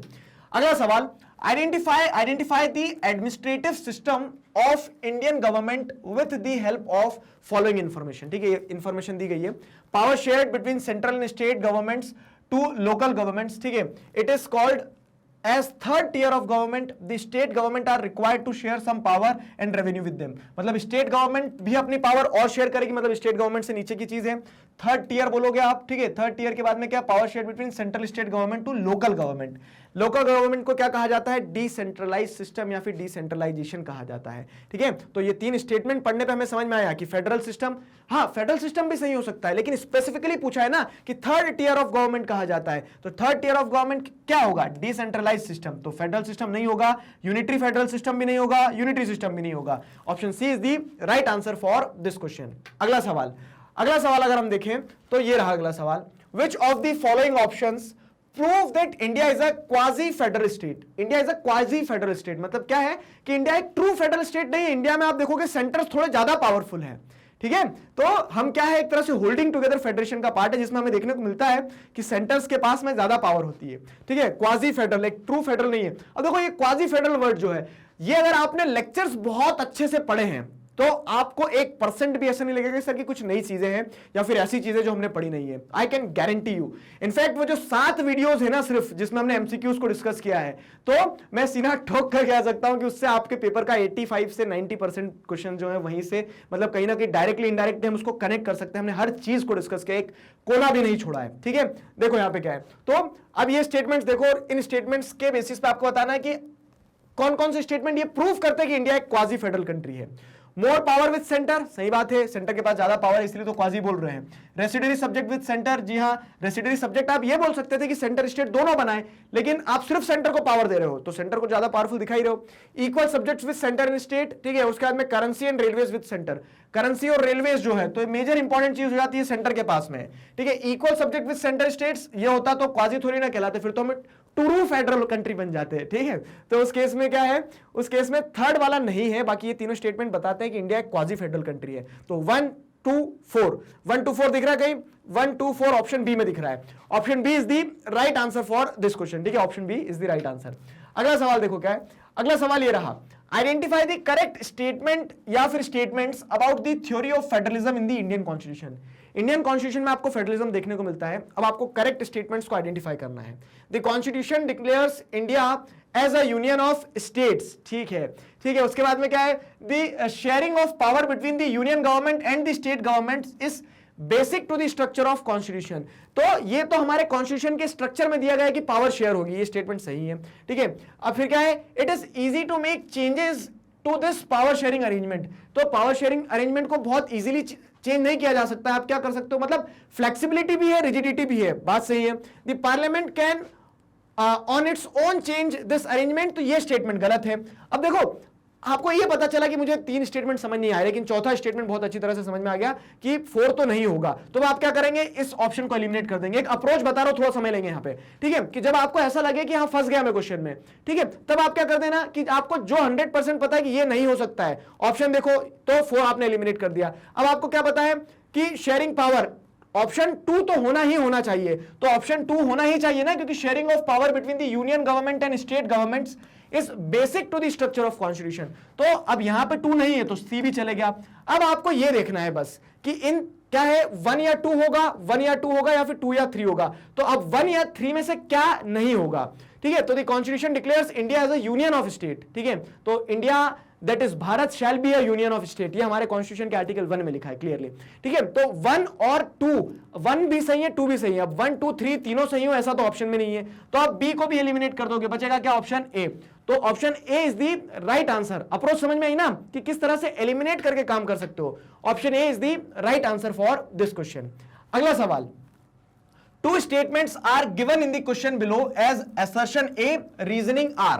Read the statements and choose the appropriate option. Assertion भी दिया है, reason भी दिया है, आप statement पढ़ो और correct option को क्या करो, choose करो। तो human development mentions how much socio-economic development has happened in country। ठीक है, यहाँ पे आपने ये देख लिया कि human development mention करता है कि कितना socio-economic development हुआ है country में, सही बात है। ठीक है, तो comparison of national income of two countries explains human development index. तो दो कंट्रीज का सिर्फ नेशनल इनकम पे अगर आप कंपैरिजन कर लोगे ना तो इससे आपको ह्यूमन डेवलपमेंट नहीं पता चलेगा, आपको यह पता चल सकता है कि कंट्री का इकोनॉमिक डेवलपमेंट कितना हुआ है। तो असर्शन तो सही है, रीजन गलत है। तो अब जब ऐसी स्थिति आती है कि एक कोई भी स्टेटमेंट गलत हो गया तो ये दो ऑप्शन तो आप एलिमिनेट ही कर दो, क्योंकि दोनों ट्रू है ही नहीं। ठीक है, अब क्या सही है आपको पता है, असर्शन सही है, रीजन सही नहीं है। तो A is true but R is false. Option C is the right answer for this question. ठीक है, अगला सवाल फिर एक और मजेदार मैच दी कॉलम देखो।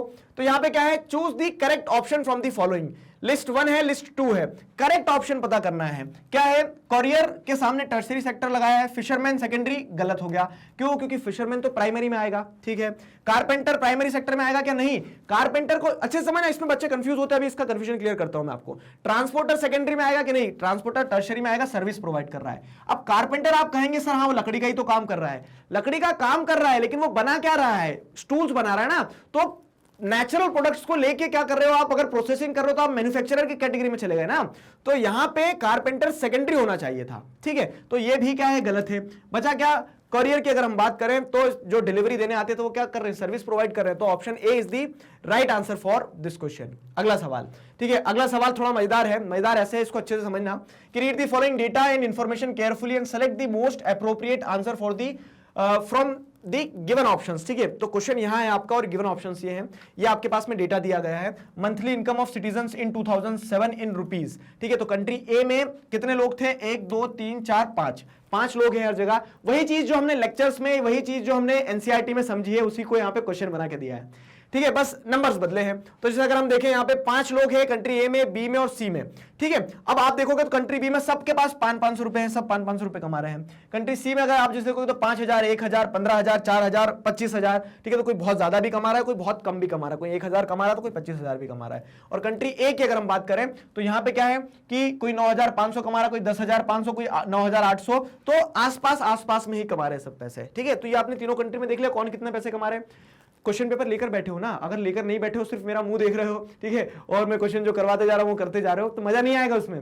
आपको भी क्वेश्चन पेपर लेकर बैठना है। ठीक है, तो कहां मिलेगा सर, डिस्क्रिप्शन में चले जाओ, सीबीएसई की वेबसाइट पे चले जाओ, लेकिन क्वेश्चन पेपर लेकर बैठो। क्लियर हुआ। तो अब अगर हम देखें यहाँ पे आगे, तो ये देखो, तो यहाँ पे Rita is an employee of multinational company who gets transferred to different countries after every 3 years of service. She has been given an opportunity to choose any one out of these countries mentioned in the table above as her next job location. She calculated average income of all these countries as per the given data and chooses to be transferred to country A. ठीक है, तो आपने यहाँ तीनों country का situation देख लिए। एक कंट्री सी जो थी जहां पे कोई बहुत ज्यादा कमा रहा था, कोई बहुत कम भी कमा रहा था। बी में क्या है, सब एक समान कमा रहे थे, लेकिन एक इंसान जो था बहुत ज्यादा कमा रहा था। ठीक है, और कंट्री ए की अगर हम बात करें तो कंट्री ए में सब आसपास कमा रहे थे। ठीक है, ये शायद बी में मैंने ये देखना ही भूल गया था, यहां तो बहुत ज्यादा डिस्पैरिटी है। ठीक है, बहुत ही ज्यादा डिस्पैरिटी है। क्लियर हुआ। अब उसने तीनों कंट्री को देखा, तीनों कंट्री की एवरेज इनकम निकाली। एवरेज इनकम कैसे निकालेंगे, वही वाली बात है कि टोटल पॉपुलेशन। ठीक है, ये आपको क्या दिख रहा है कि total income of the country मिल रही है, divide by the total population. 5 से डिवाइड करेंगे तो इसको ऐड करने के बाद में, सारा सब कुछ ऐड करने के बाद, जैसे 48,000 था, 48,000 और यहाँ पे क्या है 2000, तो 50,000 डिवाइडेड बाय 5, 50,000 डिवाइडेड बाय 5 मतलब क्या है, आपको 10,000 एवरेज इनकम मिलेगी। लेकिन रियलिटी क्या है कि 10,000 तो कोई नहीं कमा रहा है बी में। ठीक है, सी में भी आप देखोगे तो कोई 10,000 से ज्यादा कमा रहा है, कोई 10,000 से कम कमा रहा है, तो डिस्पैरिटी यहां भी है। लेकिन 10,000 एवरेज इनकम अगर कंट्री ए के लिए देखोगे तो सभी लगभग 10,000 कमा रहे हैं, 150-200 रुपए ऊपर नीचे चलता है। ठीक है, तो उसने कंट्री ए सेलेक्ट किया, गुड डिसीजन। ठीक है, क्योंकि वहां पे डिस्पैरिटी ज्यादा नहीं थी। अब देखो क्या है, identify the reason for which Rita has chosen country. ठीक है, ए क्यों उसने चूज किया होगा, तो most of its citizens are rich and stable, has most equitable distribution of income, national income of its citizen is higher, average income of its citizen is lower. ठीक है, तो एवरेज इनकम तो सबकी same ही आना है, इसको eliminate कर दो। National income of its citizen is higher, तो यहाँ पे जैसे अगर आप देखोगे तो नेशनल इनकम क्या है, नेशनल इनकम तो कंट्री की होती है, सिटीजन की नहीं होती है। ठीक है, इसको भी एलिमिनेट कर दो। अब यहाँ पे क्या, most of its citizen are rich and stable, तो रिच और स्टेबल नहीं है, क्यों, क्योंकि सब एक समान है ना। रिच तो हम बोलेंगे कि यहाँ एक इंसान बहुत रिच है, लेकिन उसको जो फैक्टर कंसिडर किया होगा, जो अपील किया होगा, वो ये क्या होगा कि इक्विटेबल डिस्ट्रीब्यूशन है, वहां पे डिस्पैरिटी नहीं है। Option B is the right answer. ठीक है, तो option B is the right answer for this question. अगला सवाल, ठीक है, विजय, ठीक है, Vijay is undernourished as his weight is 45 kg and his height is 1.78 metres. BMI calculate करना सिखाया था, ठीक है, ध्यान आया बीएमआई। तो विजय की कहानी समझते हैं। तो Vijay is undernourished as his weight is 45 kg and his height is 1.78 metres. Find his body mass index from the options, ठीक है। तो ये ऑप्शंस है। अब इसका बॉडी मास इंडेक्स कैसा पता करेंगे? तो सिंपल, देखो ये फिगर है, हम इनमें से क्या एक तुक्का लगा दे? नहीं, हमें क्या पता है, हमें फॉर्मूला पता है। क्या है फॉर्मूला? बहुत सिंपल, फॉर्मूला बड़ा सिंपल सा है। क्या है हमने पढ़ा, देखो। तो हमें क्या करना है, वेट देखना है। तो weight in kg divided by BMI कैसे निकालोगे आप? बीएमआई ऐसे ही तो निकालोगे ना, weight in kg divided by height of the square of the height, ठीक है। तो स्क्वायर ऑफ दी हाइट मतलब हाइट कितना है? 1.78, ठीक है, 1.78 मीटर। तो अब इसका स्क्वायर निकाल देते हैं हम, ठीक है। तो बीएमआई में हमारी अगली स्टेप क्या हो जाएगी? अगली स्टेप, अच्छा एक चीज बता दूं मैं आपको, क्या होता है कि कुछ स्टूडेंट्स ऐसे रहते हैं, डर लगता है मैथ से बहुत ज्यादा। तो आप क्या लगाओ, लॉजिक लगाओ फिर, ठीक है, फॉर्मूला मत लगाओ, लॉजिक लगाओ। क्या लिखा है? Vijay is under nourished. तो हमें पता है, हाँ, बीएमआई में क्या है, एक ब्रैकेट है कि 18.5 से कहां तक चले जाओगे? 25, इसके बीच में नरिश्ड है, इससे नीचे अंडर नरिश्ड होता है। तो ऑप्शन में देखो, अगर 18.5 से कुछ ऊपर होगा तो वो हटा देते हैं। सीबीएसई वाले और चालाक है, उन्होंने सारे ही 18.5 से नीचे दिए, ठीक है। अब अंडर नरिश्ड है वो तो पता है हमें, अब फॉर्मूला ही लगाना सोल्यूशन रह गया है बस, ठीक है। तो अब यहां लगाएंगे अगर, तो 45 kg divided by height of the square of the height. तो स्क्वायर ऑफ द हाइट को अगर देखें तो 1.78 मतलब 1.5 का स्क्वायर 378 है, मतलब 3.5 कुछ 6-7 आना चाहिए, ठीक है। तो 3.5 ले लेते हैं। अब 3.5 से अगर हम डिवाइड करते हैं 45 को, 3.5 से डिवाइड करोगे तो आप कितना आ जाएगा? लगभग 12, ठीक है। 12 पॉइंट कुछ आना चाहिए, 12.89 जो भी आना है, ठीक है, 12 पॉइंट कुछ आना चाहिए। तो अब देखो ऑप्शन में, मतलब इतना देखो, वैसे तो क्या है कि आप एकदम एग्जैक्ट कैलकुलेट कर ही लोगे, क्लियर, लेकिन मैं आपको जल्दी में बताता हूं। अगर तो 12 के वैसे ऑप्शंस भी क्लोज में हैं, वैसे 12 भी होना चाहिए, तो 12.6, ठीक है, 12.6, 12.89 आना चाहिए कुछ, ठीक है। तो 12.6 जो है ना, क्लोजेस्ट आंसर क्या है? 12.6 होगा। फाइन, तो option A is going to be the right answer. Option A is going to be the right answer for this question, clear है। चलो अगला सवाल देखो क्या है। अगला सवाल ये रहा कि a woman works at a sweet shop in her village on a contract basis and gets meager salary after working the entire day. She doesn't get any holidays or paid leaves. Rather, her employer deducts her salary whenever she is absent from work. Find out in which of the following sector she is working. तो भैया स्थिति खराब है, जैसे आप देख रहे हो कि सारी सिचुएशंस उसके फेवर में नहीं है, ठीक है। एक महिला है, जैसे आपने एग्जांपल देखा होगा कांता कमल का, ठीक है। तो कमल बेचारा वहां एक शॉपकीपर के पास में काम करता था, कोई बेनिफिट्स नहीं मिलते थे। वैसी स्थिति यहाँ पे जो महिला है उसकी है, ठीक है। मिठाई की दुकान पे काम करती है, सैलरी काट ली जाती है जिस दिन छुट्टी पे, मतलब जिस दिन काम पे नहीं जाती है तो और कोई छुट्टी नहीं मिलती है। तो अब आपको पता करना है सिंपल सी चीज कि सेक्टर कौन सा है वो। तो प्राइमरी सेक्टर, सर्विस सेक्टर, ये इसमें मत उलझो, ठीक है। तो on the basis of work condition organised और अनऑर्गेनाइज्ड होता है, और she is working in unorganised sector. तो option D is the right answer for this question, ठीक है। अनऑर्गेनाइज्ड सेक्टर में काम कर रही है। अगला सवाल ये रहा, according to 2017-18 data, find the share of different sectors in employment percentage in India was primary, secondary, tertiary. तो क्या दिया गया है यहाँ पे? Share of different sectors in employment, ठीक है। प्राइमरी सेक्टर में जितने लोग काम कर रहे हैं, परसेंटेज में बताया कि 44% काम कर रहे हैं, सेकेंडरी सेक्टर में 25% काम कर रहे हैं, टर्शियरी सेक्टर में 31। तो सबसे ज्यादा लोग कहां काम कर रहे हैं? प्राइमरी सेक्टर में काम कर रहे हैं, ठीक है। सवाल यह है, out of 3 sectors why did the ratio of employment in primary sector high? Select the most suitable option for the following. हाँ जी, अब ये जो दिमाग लगाने वाला, रटने वाली चीज नहीं, इसमें लॉजिक लगाने वाली चीज है कि प्राइमरी सेक्टर में लोग काम कर रहे हैं बहुत ज्यादा, क्यों काम कर रहे हैं सर? क्योंकि वहीं पे काम मिल रहा है। चलो देखते हैं ऑप्शन देखो। तो workers in primary sector are underemployed, low job opportunities in secondary sector, बात तो ये भी सही है, ठीक है। Efforts of labour are not equivalent in all the sectors, ये बात भी सही है। Outsourcing of job opportunities in secondary sector, secondary sector में बाहर से काम के लिए बुलवा सकते हैं। अब चारों ऑप्शंस ऐसा लग रहा है कि कहीं ना कहीं सही है। अब आपको प्राइमरी सेक्टर के बारे में पूछा है ना, तो आप यही देखो, ये तो सेकेंडरी सेक्टर के बारे में बता रहा है कि लो जॉब अपॉर्चुनिटीज है इसलिए प्राइमरी में काम कर रहे हैं। नहीं, हम तो ये देखेंगे ना कि प्राइमरी सेक्टर में लोग काम कर रहे हैं तो ज्यादा आपको क्यों काम करते दिख रहे हैं। आपको यहां क्लोजेस्ट आंसर को ऑब्जर्व करने की कोशिश करोगे तो आपको ऑप्शन ए ही समझ में आएगा, ठीक है, कि प्राइमरी सेक्टर में लोग काम ज्यादा कर रहे हैं लेकिन लोग अंडर एम्प्लॉयड है। तो worker in primary sector are underemployed, option A is the right answer for this question. Connect कर पा रहे हो ना? बाकी के ऑप्शन जो है गुमराह कर रहे हैं, ये कहीं ना कहीं आपको ऐसा लग रहा है कि हाँ जॉब अपॉर्चुनिटी सेकेंडरी सेक्टर में नहीं है, लेकिन क्वेश्चन प्राइमरी के कंटेक्स्ट में पूछा गया तो प्राइमरी वाला ऑप्शन जो उस पर ज्यादा ध्यान दो, ठीक है? तो option A is the closest answer, option A is the right answer. अगला सवाल, two statements are given in the question below assertion reason blah blah blah. अब असर्शन दिया, रीजन दिया है, देखो असर्शन क्या है कि crude oil reserves in the entire world are depleting, we need to find a sustainable substitute for it. बात सही है, ठीक है? अब क्या दिया है, oil and petrol prices are increasing day by day, ये बात भी सही है, ठीक है? तो बात दोनों सही है ना कि ऑयल और पेट्रोल जो पकड़े नहीं पा रहे इतने ऊपर चले गए, ठीक है? और क्रूड ऑयल रिजर्व्स भी क्या हो रहे हैं, डिप्लीट हो रहे हैं। तो अब ऑयल और पेट्रोल की प्राइस बढ़ रही है इसलिए डिप्लीट हो रहे हैं क्या? नहीं, ठीक है, डिप्लीट हो रहे हैं इसलिए प्राइस बढ़ रही है। तो असर्शन रीजन का एक्सप्लेनेशन है, ऐसा देखा जाए तो हमें क्या देखना है, रीजन उसका सही एक्सप्लेनेशन नहीं है। अगर ऐसा पूछा जाए कि why crude oil reserves in entire world are depleting, we need to find a sustainable substitute for it, तो आप आंसर ये बोलोगे कि इसलिए डिप्लीट हो रहा है क्योंकि उनकी प्राइस बढ़ रही है। नहीं, प्राइस इसलिए बढ़ रही है क्योंकि वो डिप्लीट हो रहे हैं। तो असर्शन रीजन सही है लेकिन रीजन करेक्ट एक्सप्लेनेशन नहीं है असर्शन का, तो इसका ऑप्शन बी होना चाहिए, ठीक है? तो both assertion and reason are true but reason is not the correct explanation of A, ठीक है? तो B is the right answer.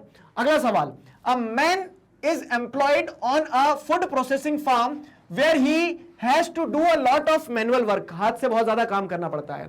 His wife and daughter also help him in his work on farm every day. Of which type of employment is this an example? Disguised unemployment, seasonal employment, overemployment, ठीक है, cyclical employment. अच्छे से समझना क्या हो रहा है कि एक इंसान अपने क्या कर रहा है, employed on a food processing farm where he has to do a lot of manual work, बहुत काम करना पड़ता है, ठीक है? His wife and daughter also help him in his work on the farm, तो बेटी और डॉटर दोनों काम कर रहे हैं, मतलब तीनों मिलकर काम कर रहे हैं, मैनुअल काम कर रहे हैं। Of which type of employment is this an example, ठीक है? तो जहां पे जितने लोगों की जरूरत नहीं उससे ज्यादा लोग काम कर रहे होते तो हम क्या कहते हैं, दे आर डिस्गाइज्डली एम्प्लॉयड, ठीक है? तो disguise employment is the right answer, ठीक है? सीजनल मतलब ऐसा तो नहीं है कि एक सीजन में काम मिल रहा है, हर सीजन में काम मिल रहा है। ओवर एम्प्लॉयमेंट भी नहीं है, ठीक है? ओवर एम्प्लॉयमेंट क्यों नहीं है, क्योंकि वाइफ और वो अननेसेसरी काम कर रहे हैं। क्लियर हुआ? साइक्लिकल होता नहीं है कुछ, तो इस तरह से आप जैसे देखोगे तो disguise employment is the right answer. Clear? Option A is the right answer. अब आए हम सेक्शन सी पे। ये जो सेक्शन है, ठीक है, ये मुझे ऐसा लगा कि पेपर में बच्चों को यहां दिक्कत आई है, थोड़ी सी यहां दिक्कत आई है, समझ नहीं आया कि क्वेश्चन कहां से आ गया। ये तो समझ में आ रहा है हमें कि 5 क्वेश्चन अटेम्प्ट करना है, 6 क्वेश्चन दिए, 2-2 आपको ऐसे केस बेस्ड क्वेश्चन आएंगे, ठीक है? तो ये कंटेंट जो इससे बाहर से क्वेश्चन आ गया सर। जी हाँ, बाहर से आ सकता है, क्यों नहीं आ सकता? जरूरी है क्या कि जो इसमें लिखा है उसमें से आपको थोड़ा एनालाइज भी तो करना होगा, ये चीज ध्यान रखना। अब ये वाला सोर्स है, ठीक है, कहां का सोर्स है? तो आप rise of nationalism in Europe वाला चैप्टर देखेंगे ना, तो वहां पे आपको ये सोर्स देखने को मिल जाएगा, ठीक है? अब इस सोर्स को यहां पे क्वेश्चन के फॉर्म में दिया गया आपके पेपर में और इसी में से क्वेश्चन बनाए। तो अगर हम देखें, अब मैं आपको एक निंजा टेक्निक बता रहा हूं, बहुत इंपॉर्टेंट है, अच्छे से समझना। आपके पास समय रहेगा, समय इन द सेंस ऐसा भी नहीं कि बस एक क्वेश्चन में हमने 10 मिनट लगा दिए, समय रहेगा, लेकिन आप क्या करना कि ये पढ़ने से पहले आप सबसे इंपॉर्टेंट चीज क्या करना कि जितने क्वेश्चन है वो पढ़ लेना पहले, ठीक है? क्योंकि कुछ क्वेश्चन ऐसे भी होंगे जो बिना इस सोर्स को पढ़े बन जाएंगे। जैसे फॉर एग्जांपल हम देखते हैं, ठीक है, कि पहले सोर्स एक बार पढ़ लेते हैं, बाकी मैं आपको अप्रोच बता रहा हूं कि पहले एक बार ये जरूर पढ़ लिया करना, नेक्स्ट वाले सोर्स में हम वो प्रैक्टिस करेंगे, ठीक है? अभी आप देखो तो सोर्स को अगर हम पढ़ें, क्या दिया है यहां पे केस आपको, Grimm's fairy tales is a familiar name in Germany, Germany की बात की जा रही है, ठीक है? ये बॉक्स आपकी ही बुक का है, किधर गया ये वाला, ठीक है? The Grimm brothers folk tales and nation building. तो अब यहां पे आप रोमांटिसिज्म की बात को ध्यान रखना कि किस तरह से कल्चर वगैरह की मदद से क्या है कंट्री को यूनाइट करने की कोशिश की गई थी, उस आइडिया को समझाया गया है। तो Grimm's fairy tales is a familiar name in Germany. The brothers Jacob and Wilhelm Grimm were born in Germany city of Hanau, ठीक है? While both of them studied law, they soon developed an interest in collecting old folk tales. Fine. They spent 6 years traveling from village to village, talking to people and writing down fairy tales, which were handed down through the generations. These were popular among both children and adults. तो अब ये Grimm brothers ने क्या किया कि folk tales जो थी, local कहानियां, गांव-गांव गए, लोगों से कनेक्ट करी, और कनेक्ट करने के बाद में क्या है, वो उन्होंने सब कुछ कंपाइल करके एक तरह से फेरी टेल्स जो थी, फोक टेल्स जो थी, उनको कलेक्ट कर लिया और कंपाइल कर लिया। इन 1812 they published their first collection of tales. Subsequently both the brothers became active in liberal politics, especially the movement of freedom of press, ठीक है, freedom of press. The meantime they also published 33 volume dictionary of the German language. तो language, culture वो चीजों पे ज्यादा focus किया जा रहा है, ठीक है। लिबरल पॉलिटिक्स में विश्वास रखने लगे, फ्रीडम ऑफ प्रेस में विश्वास रखने लगे। क्लियर हुआ? ये सारी चीजें यहां पे बताई गई उनके बारे में। और the Grimm brothers also saw French domination. अब देखो क्या हो रहा है, 1812 का टाइम है, नेपोलियन टुबुक पहुंच गया अपनी आर्मी को लेके, तो वो क्या कर रहा है, प्रूशिया वगैरह, क्योंकि उस समय पे जर्मनी बना नहीं था ना, तो प्रूशिया वगैरह सब पे कब्जा करके बैठा है।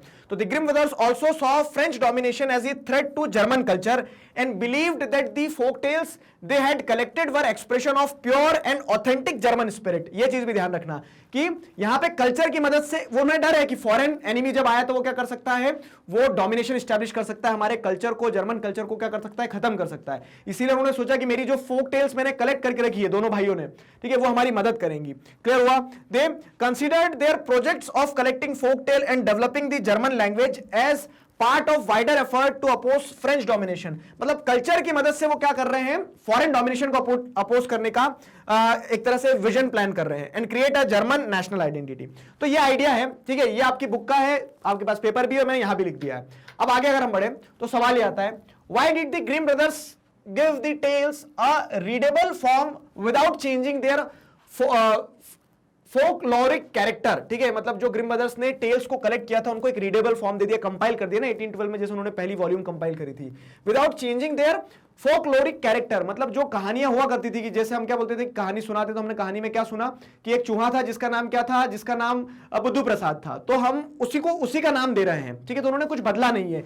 तो सवाल यह है कि why did the Grimm brothers give the tales a readable form without changing their folkloric character? Choose the correct option from the following. ठीक है, ठीक है, तो क्वेश्चन समझ में आया ना आपको कि उन्होंने बदलाव क्यों नहीं किया? और जो क्वेश्चन है वो यहां कहीं नहीं मिलेगा आपको, यहां कहीं नहीं मिलेगा, लेकिन लॉजिक लगाना। लॉजिक क्या लगाना, देखो तो क्या हो रहा है कि उन्होंने जो फोक टेल्स कलेक्ट करी, फोक टेल्स को कंबाइन करी, और उसके बाद में क्या, brothers became the liberal political special movement of freedom press. किधर गई वो चीज, हाँ, writing down fairy tales which were handed down through the generations. तो जैसा एक के बाद एक लोग सुनते आ रहे थे, उन्होंने उसी फॉर्म में उसको रखा। क्यों? क्योंकि वो उनके कल्चर को रिफ्लेक्ट करती थी, ठीक है। तो the collection enjoyed wider distribution in Germany, ठीक है।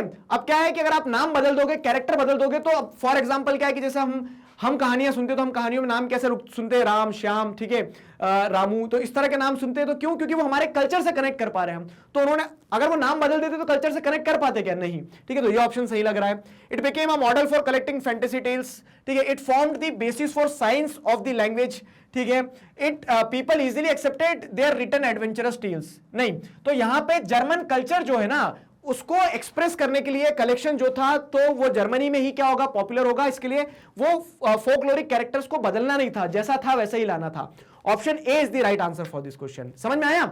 Option A is the right answer. अगला देखो, the impact of literacy, the impact of literary contributions of Grimm brothers was widespread, ठीक है, बहुत वाइड स्प्रेड इंपैक्ट रहा।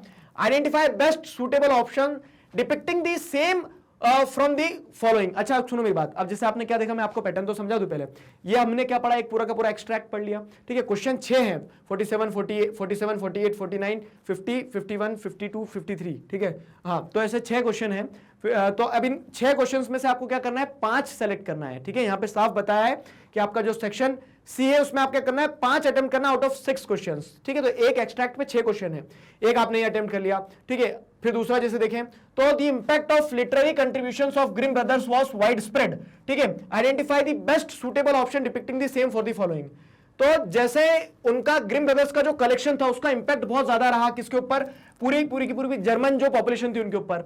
Identify the best suitable option depicting for the same following, ठीक है। Development of cities and towns, cities और town का भी जो इंपैक्ट था वो भी वाइड स्प्रेड था क्या, सोचेंगे। Setting up of new political parties, क्या उसका भी इंपैक्ट बहुत वाइड स्प्रेड था क्या। प्रमोशन ऑफ एथनिक बिलोंगिंग, क्या उसका भी इंपैक्ट बहुत वाइड स्प्रेड था क्या। इमर्जेंस ऑफ सोशलिस्ट आइडियोलॉजी, ठीक है, क्या उसका भी इंपैक्ट बहुत वाइड स्प्रेड था क्या।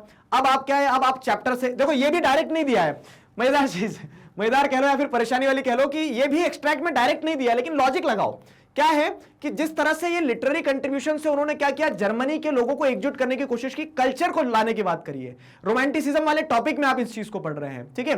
तो वहीं अगर हम देखेंगे तो development of cities and town का कोई इतना इंपैक्ट नहीं रहा, wide spread impact. Setting up of new political parties का कोई इंपैक्ट नहीं रहा है। इमरजेंस ऑफ सोशलिस्ट आइडियोलॉजी हो सकता कब, अगर ये चीज आपको कहां पढ़ाई जाती होती, सोशलिज्म इन रशिया वाले चैप्टर में पढ़ाई जाती होती, तो ये भी नहीं होगा। लेकिन प्रमोशन ऑफ एथनिक बिलोंगिंग, तो इस तरह से फोक टेल्स को कलेक्ट करने से क्या होगा कि एक एथनिक बिलोंगिंग के लोग आपस में जुड़े हुए महसूस करेंगे ना। तो option C is the right answer for this question, ठीक है, option C is the right answer for this question. अगला सवाल, fill in the blank from the given options, the work of Grimm brothers influenced and inspired people to collect tales. They believed in the spirit of dash and considered it essential for the reflection of national identity. ठीक है, तो ये चीज समझना, fill in the blanks, the work of Grimm brothers influenced and inspired people to collect tales. जी हाँ, तो जब Grimm brothers ने इकट्ठा किया तो सबने फिर सोचा कि नहीं ऐसे एक इकट्ठा किया जाना चाहिए चीजों को, ठीक है, ठीक है। They believed in the spirit of dash and considered it essential for the reflection of national identity. तो कल्चरलिज्म, अब ऑप्शन देखो, कंजर्वेटिज्म, एक्सट्रीमिज्म और लिबरलिज्म, तो ये तीनों चीजें जुड़ी हुई नहीं है फोक टेल से। फोक कल्चर से क्या जुड़ा हुआ है, ठीक है, कल्चरलिज्म जो है ना वो कल्चर से जुड़ा हुआ है, तो ऐसे ध्यान रखना है आपको। तो कल्चर से कल्चरलिज्म जुड़ा हुआ है, option A is the right answer for this question. अगला सवाल, अगला सवाल क्या है, अगला सवाल, why the foreign domination was considered as a threat to nation building. ये एक्सट्रैक्ट से आ गया, ठीक है, मतलब क्वेश्चन सारे एक्सट्रैक्ट से, लॉजिक लगाओ। तो ये क्या है कि फॉरेन डोमिनेशन, जैसे फ्रेंच आर्मीज आई तो ग्रिम ब्रदर्स ने अपनी किताबों के थ्रू फ्रेंच डोमिनेशन को अपोज किया। तो खतरा क्या था फॉरेन डोमिनेशन से, तो foreign domination was considered as the threat to nation building.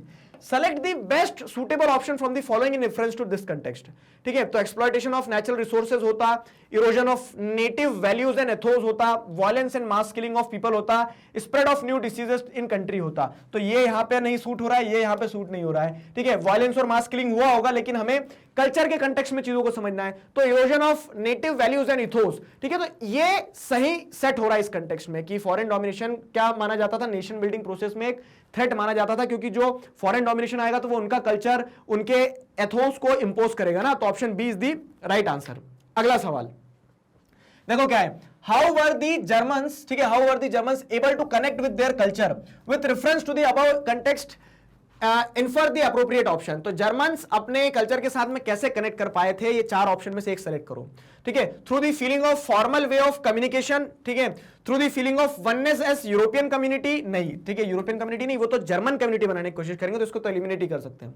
Through the feeling of collective belonging among nationals, through the feeling of coherence in reference to mannerism, ठीक है। तो ये वाला ऑप्शन भी गलत है, ऐसा नहीं है कुछ कि वो मैनरिज्म एक साथ जुड़े रहेंगे उससे, क्लियर, ये भी एलिमिनेट कर सकते हो आप। Through the feeling of formal way of communication, through the feeling of collective belonging among Nations.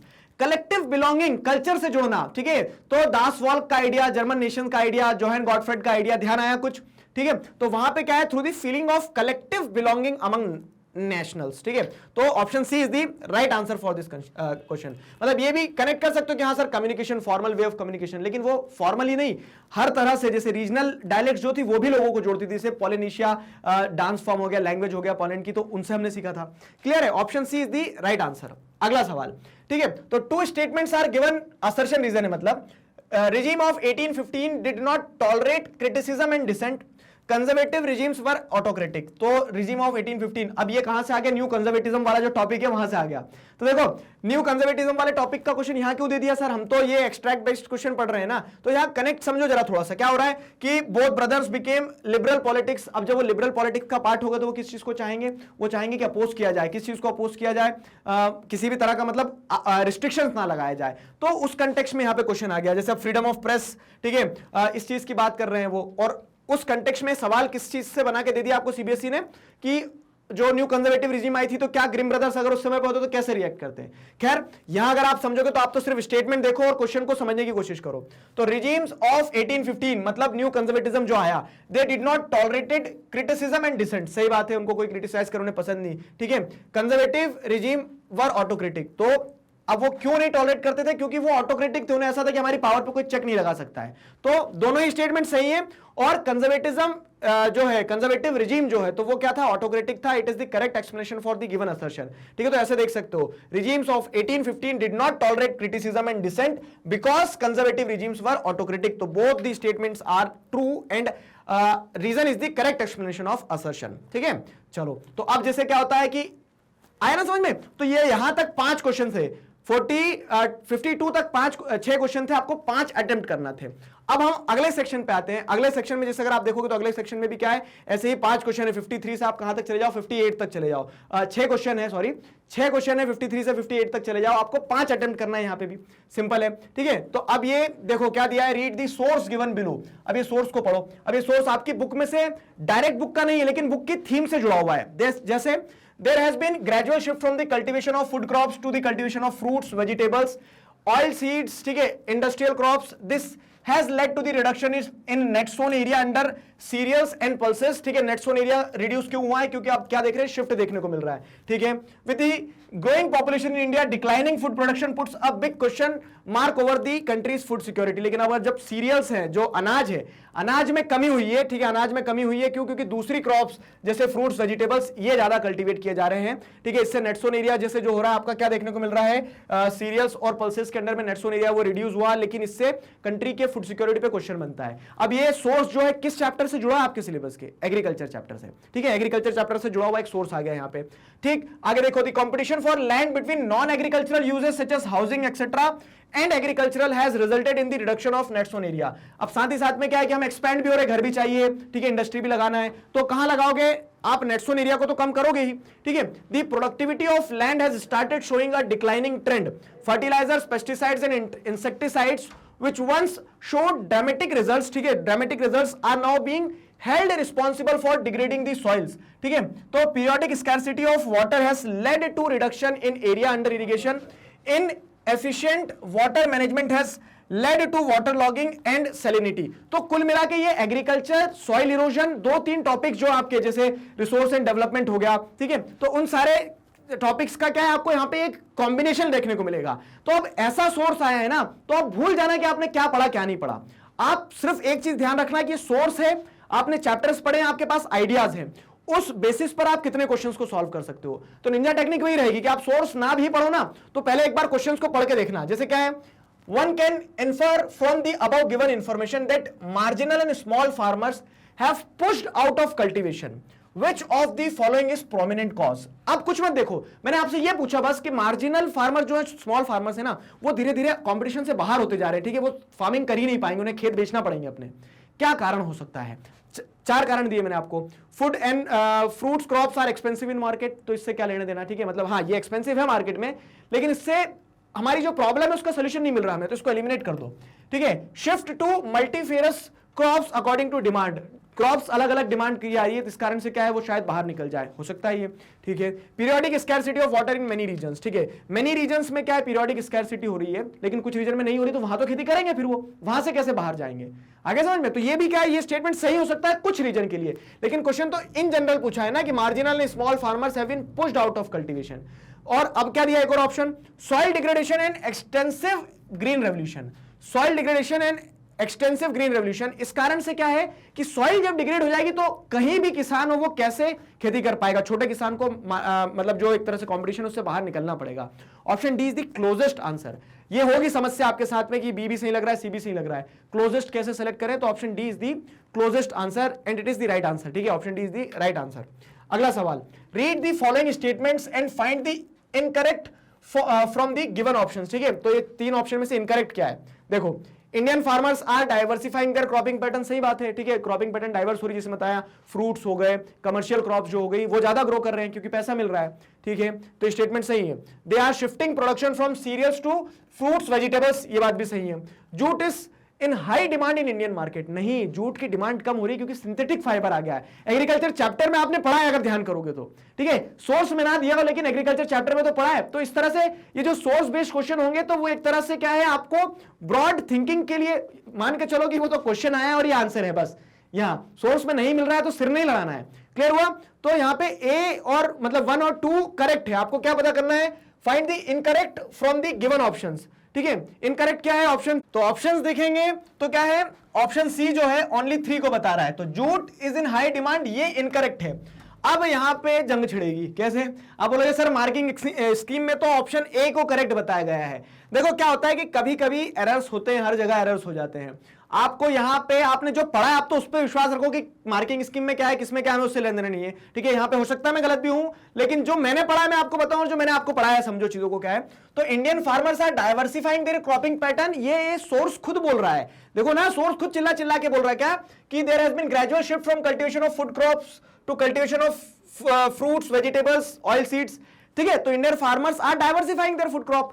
आप हो सकता है कि कहीं और भी जैसे पढ़ेंगे तो आपको भी बोल दिया जाएगा कि ऑप्शन ए सही है, ऑप्शन ए सही नहीं है, लॉजिक लगाओ ना खुद, ऑप्शन सी ही सही होना चाहिए।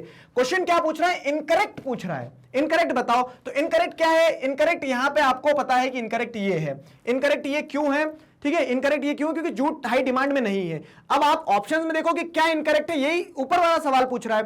तो option C is incorrect, only 3 is incorrect, ठीक है। यहां तक समझ में आया। मार्किंग स्कीम में ए दिया है ऑप्शन, लेकिन वो सही नहीं है। क्यों नहीं है मैंने आपको बता दिया, पढ़ा जो है हम उस हिसाब से काम करें ना। तो इंडियन फार्मर्स उनकी क्रॉपिंग पैटर्न को डाइवर्सिफाई कर रहे हैं, they are shifting production from cereals to fruit, vegetable etcetera, ये पॉइंट भी सही है, ठीक है। तो उस कंटेक्स्ट में क्या है, jute is in high demand, source के हिसाब से जाओगे तो ये गलत है, क्लियर है, ये गलत है। तो option C only 3, option C is the right answer for this question, clear हुआ। अगली चीज देखो, according to the information given above there has been reduction in the net sown area under cereals and pulses, identify the reason. Cereals और pulses को जो grow किया जा रहा है ना, तो उनका जो एरिया है नेट सोन एरिया वो रिड्यूस हुआ है, क्यों हुआ है, यहां देखो, आ जाओ इधर, ठीक है। तो सीरियल और पल्सेस का नेट सोन एरिया रिड्यूस हुआ, this led to the reduction in the net sown area under cereals and pulses. क्यों, क्योंकि लोग क्या कर रहे हैं, अब fruits, vegetables, oil seeds, industrial crops को ग्रो कर रहे हैं। देखो ये ऑप्शन में दिया है कहा कि क्यों रिड्यूस हो रहा है सीरियल्स और पल्सेस के अंडर का नेट सोन एरिया, क्योंकि दूसरी क्रॉप्स ग्रो की जा रही है। तो lack of market to sell cereals and pulses, नहीं, ये कारण नहीं है, ठीक है। Earn more income from non agricultural sector, नहीं, नॉन एग्रीकल्चर सेक्टर नहीं, एग्रीकल्चर सेक्टर में दूसरी क्रॉप्स ग्रो कर रहे हैं। Need of huge labour in cultivating cereals and pulses, नहीं। Availability of more profit from commercial crops, industrial crops लिखा था ना, तो option D is the right answer for this question, ठीक। अगला सवाल, fertilisers, pesticides and insecticides which once showed dramatic result are now being held responsible for degradation of soil।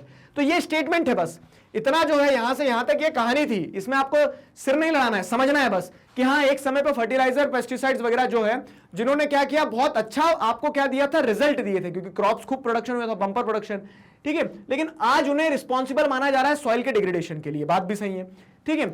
In for the positive effect, अब आपको क्या है, negative नहीं पता करना है, नेगेटिव ये है कि डिग्रेडेशन हुआ था सॉइल, आपको पॉजिटिव इफेक्ट पता करना है of these input noticed earlier from the following statement, ठीक है। तो जो आपको ये स्टेटमेंट दिया है, इस स्टेटमेंट में ये कहा जा रहा है कि विच वंस शॉर्ट ड्रामेटिक रिजल्ट, बहुत अच्छा रिजल्ट जो दिखाए, तो वो कैसे दिखाए थे अच्छे रिजल्ट इन फर्टिलाइजर्स, पेस्टिसाइड्स ने, ठीक है। तो these inputs have shown increased output and productivity, ठीक है। These are integral to the process of reducing agrarian losses, नहीं, ठीक है। These input can cut the amount of harvestable produce, cut नहीं करेंगे, क्या करेंगे, हार्वेस्टेबल प्रोड्यूस जो उसको तो इंक्रीज करेंगे ना, तो ये ऑप्शन भी गलत है। These are the leading cause of mortality and health problems, तो आपको ये सही बात है कि पेस्टिसाइड्स वगैरह के कारण ही क्या हो रहा है, बहुत सारी डिसीजेस फैलती है ना, लेकिन आपको पॉजिटिव बताना है, positive effect of these inputs. Question समझना, 50% का काम जो है आपका, इनफैक्ट मैं कहूंगा 60% काम आपका कब हो जाता है, जब आप क्वेश्चन बहुत अच्छे से समझते हैं। तो क्वेश्चन जिसने बहुत अच्छे से समझा होगा कि पॉजिटिव इफेक्ट पूछा, ये काट दो, तो पॉजिटिव इफेक्ट क्या रहा है इन इनपुट्स का, किससे जो प्रोडक्टिविटी है ना वो बढ़ी है। तो ये option A is the right answer for this question, ठीक है, option A is the right answer. There are states in India which are using fertilizer, pesticide and insecticide at excessive level to increase their agricultural production, ठीक है। तो इन inputs का कुछ states में बहुत ज्यादा तेजी से इस्तेमाल हो रहा है, ठीक है। एग्रीकल्चर चैप्टर पढ़ा है ना आपने, सब वहीं से निकल के आ रहा है क्वेश्चन, कहीं बाहर नहीं जा रहा है, ठीक है। आपको वो स्टेट पता करना है। अब आप बोलोगे सर वो सोर्स में तो स्टेट दिए नहीं दिए, कोई दिक्कत नहीं आप, लेकिन इन जनरल आपने पढ़ा तो है, चीजों को समझा तो है। देखो तो ग्रीन रेवोल्यूशन कहां आया था, वहीं पे आज उसके नेगेटिव इंपैक्ट देखने को मिलते हैं। तो identify the states which are prominent, identify the states which are at prominent level from the following options. तो कर्नाटका, केरला, हरियाणा, पंजाब, पंजाब एंड गुजरात, हरियाणा एंड तेलंगाना। तो Punjab and Haryana, option B is the right answer for this question. अगला सवाल, food production. Food production provides the base for food security, सही बात है, ज्यादा food produce करोगे तो फूड सिक्योर हो जाओगे आप। इज अ की determinant of food availability. Why is the trend shifting from shifting towards industrial crop? तो हमें क्या है, हमें सीरियल्स प्रोड्यूस करना है, ऐसा थोड़ी ना रबर खाओगे आप बैठ के, लेकिन फिर भी लोग क्या कर रहे हैं, इंडस्ट्रियल क्रॉप जो है उनका प्रोडक्शन बढ़ा रहे हैं, ठीक। स्टेटमेंट समझ में आया।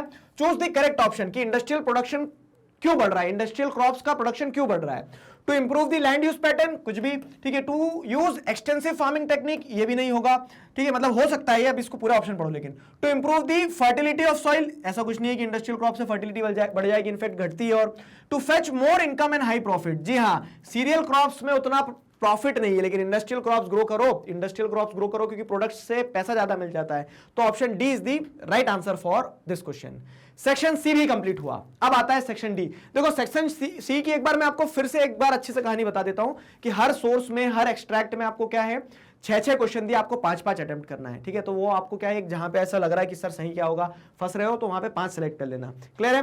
अब आता है सेक्शन डी, मैप वर्क, और ये एक बहुत बड़ा सवाल था कि सर मैप वर्क हम OMR शीट पे कैसे करेंगे, ठीक है, तो देखो सिंपल सी चीज है, ये मैप दिया है आपको, ऐसा जो आपका सैंपल पेपर है उसमें मैप इसी तरह से आया है।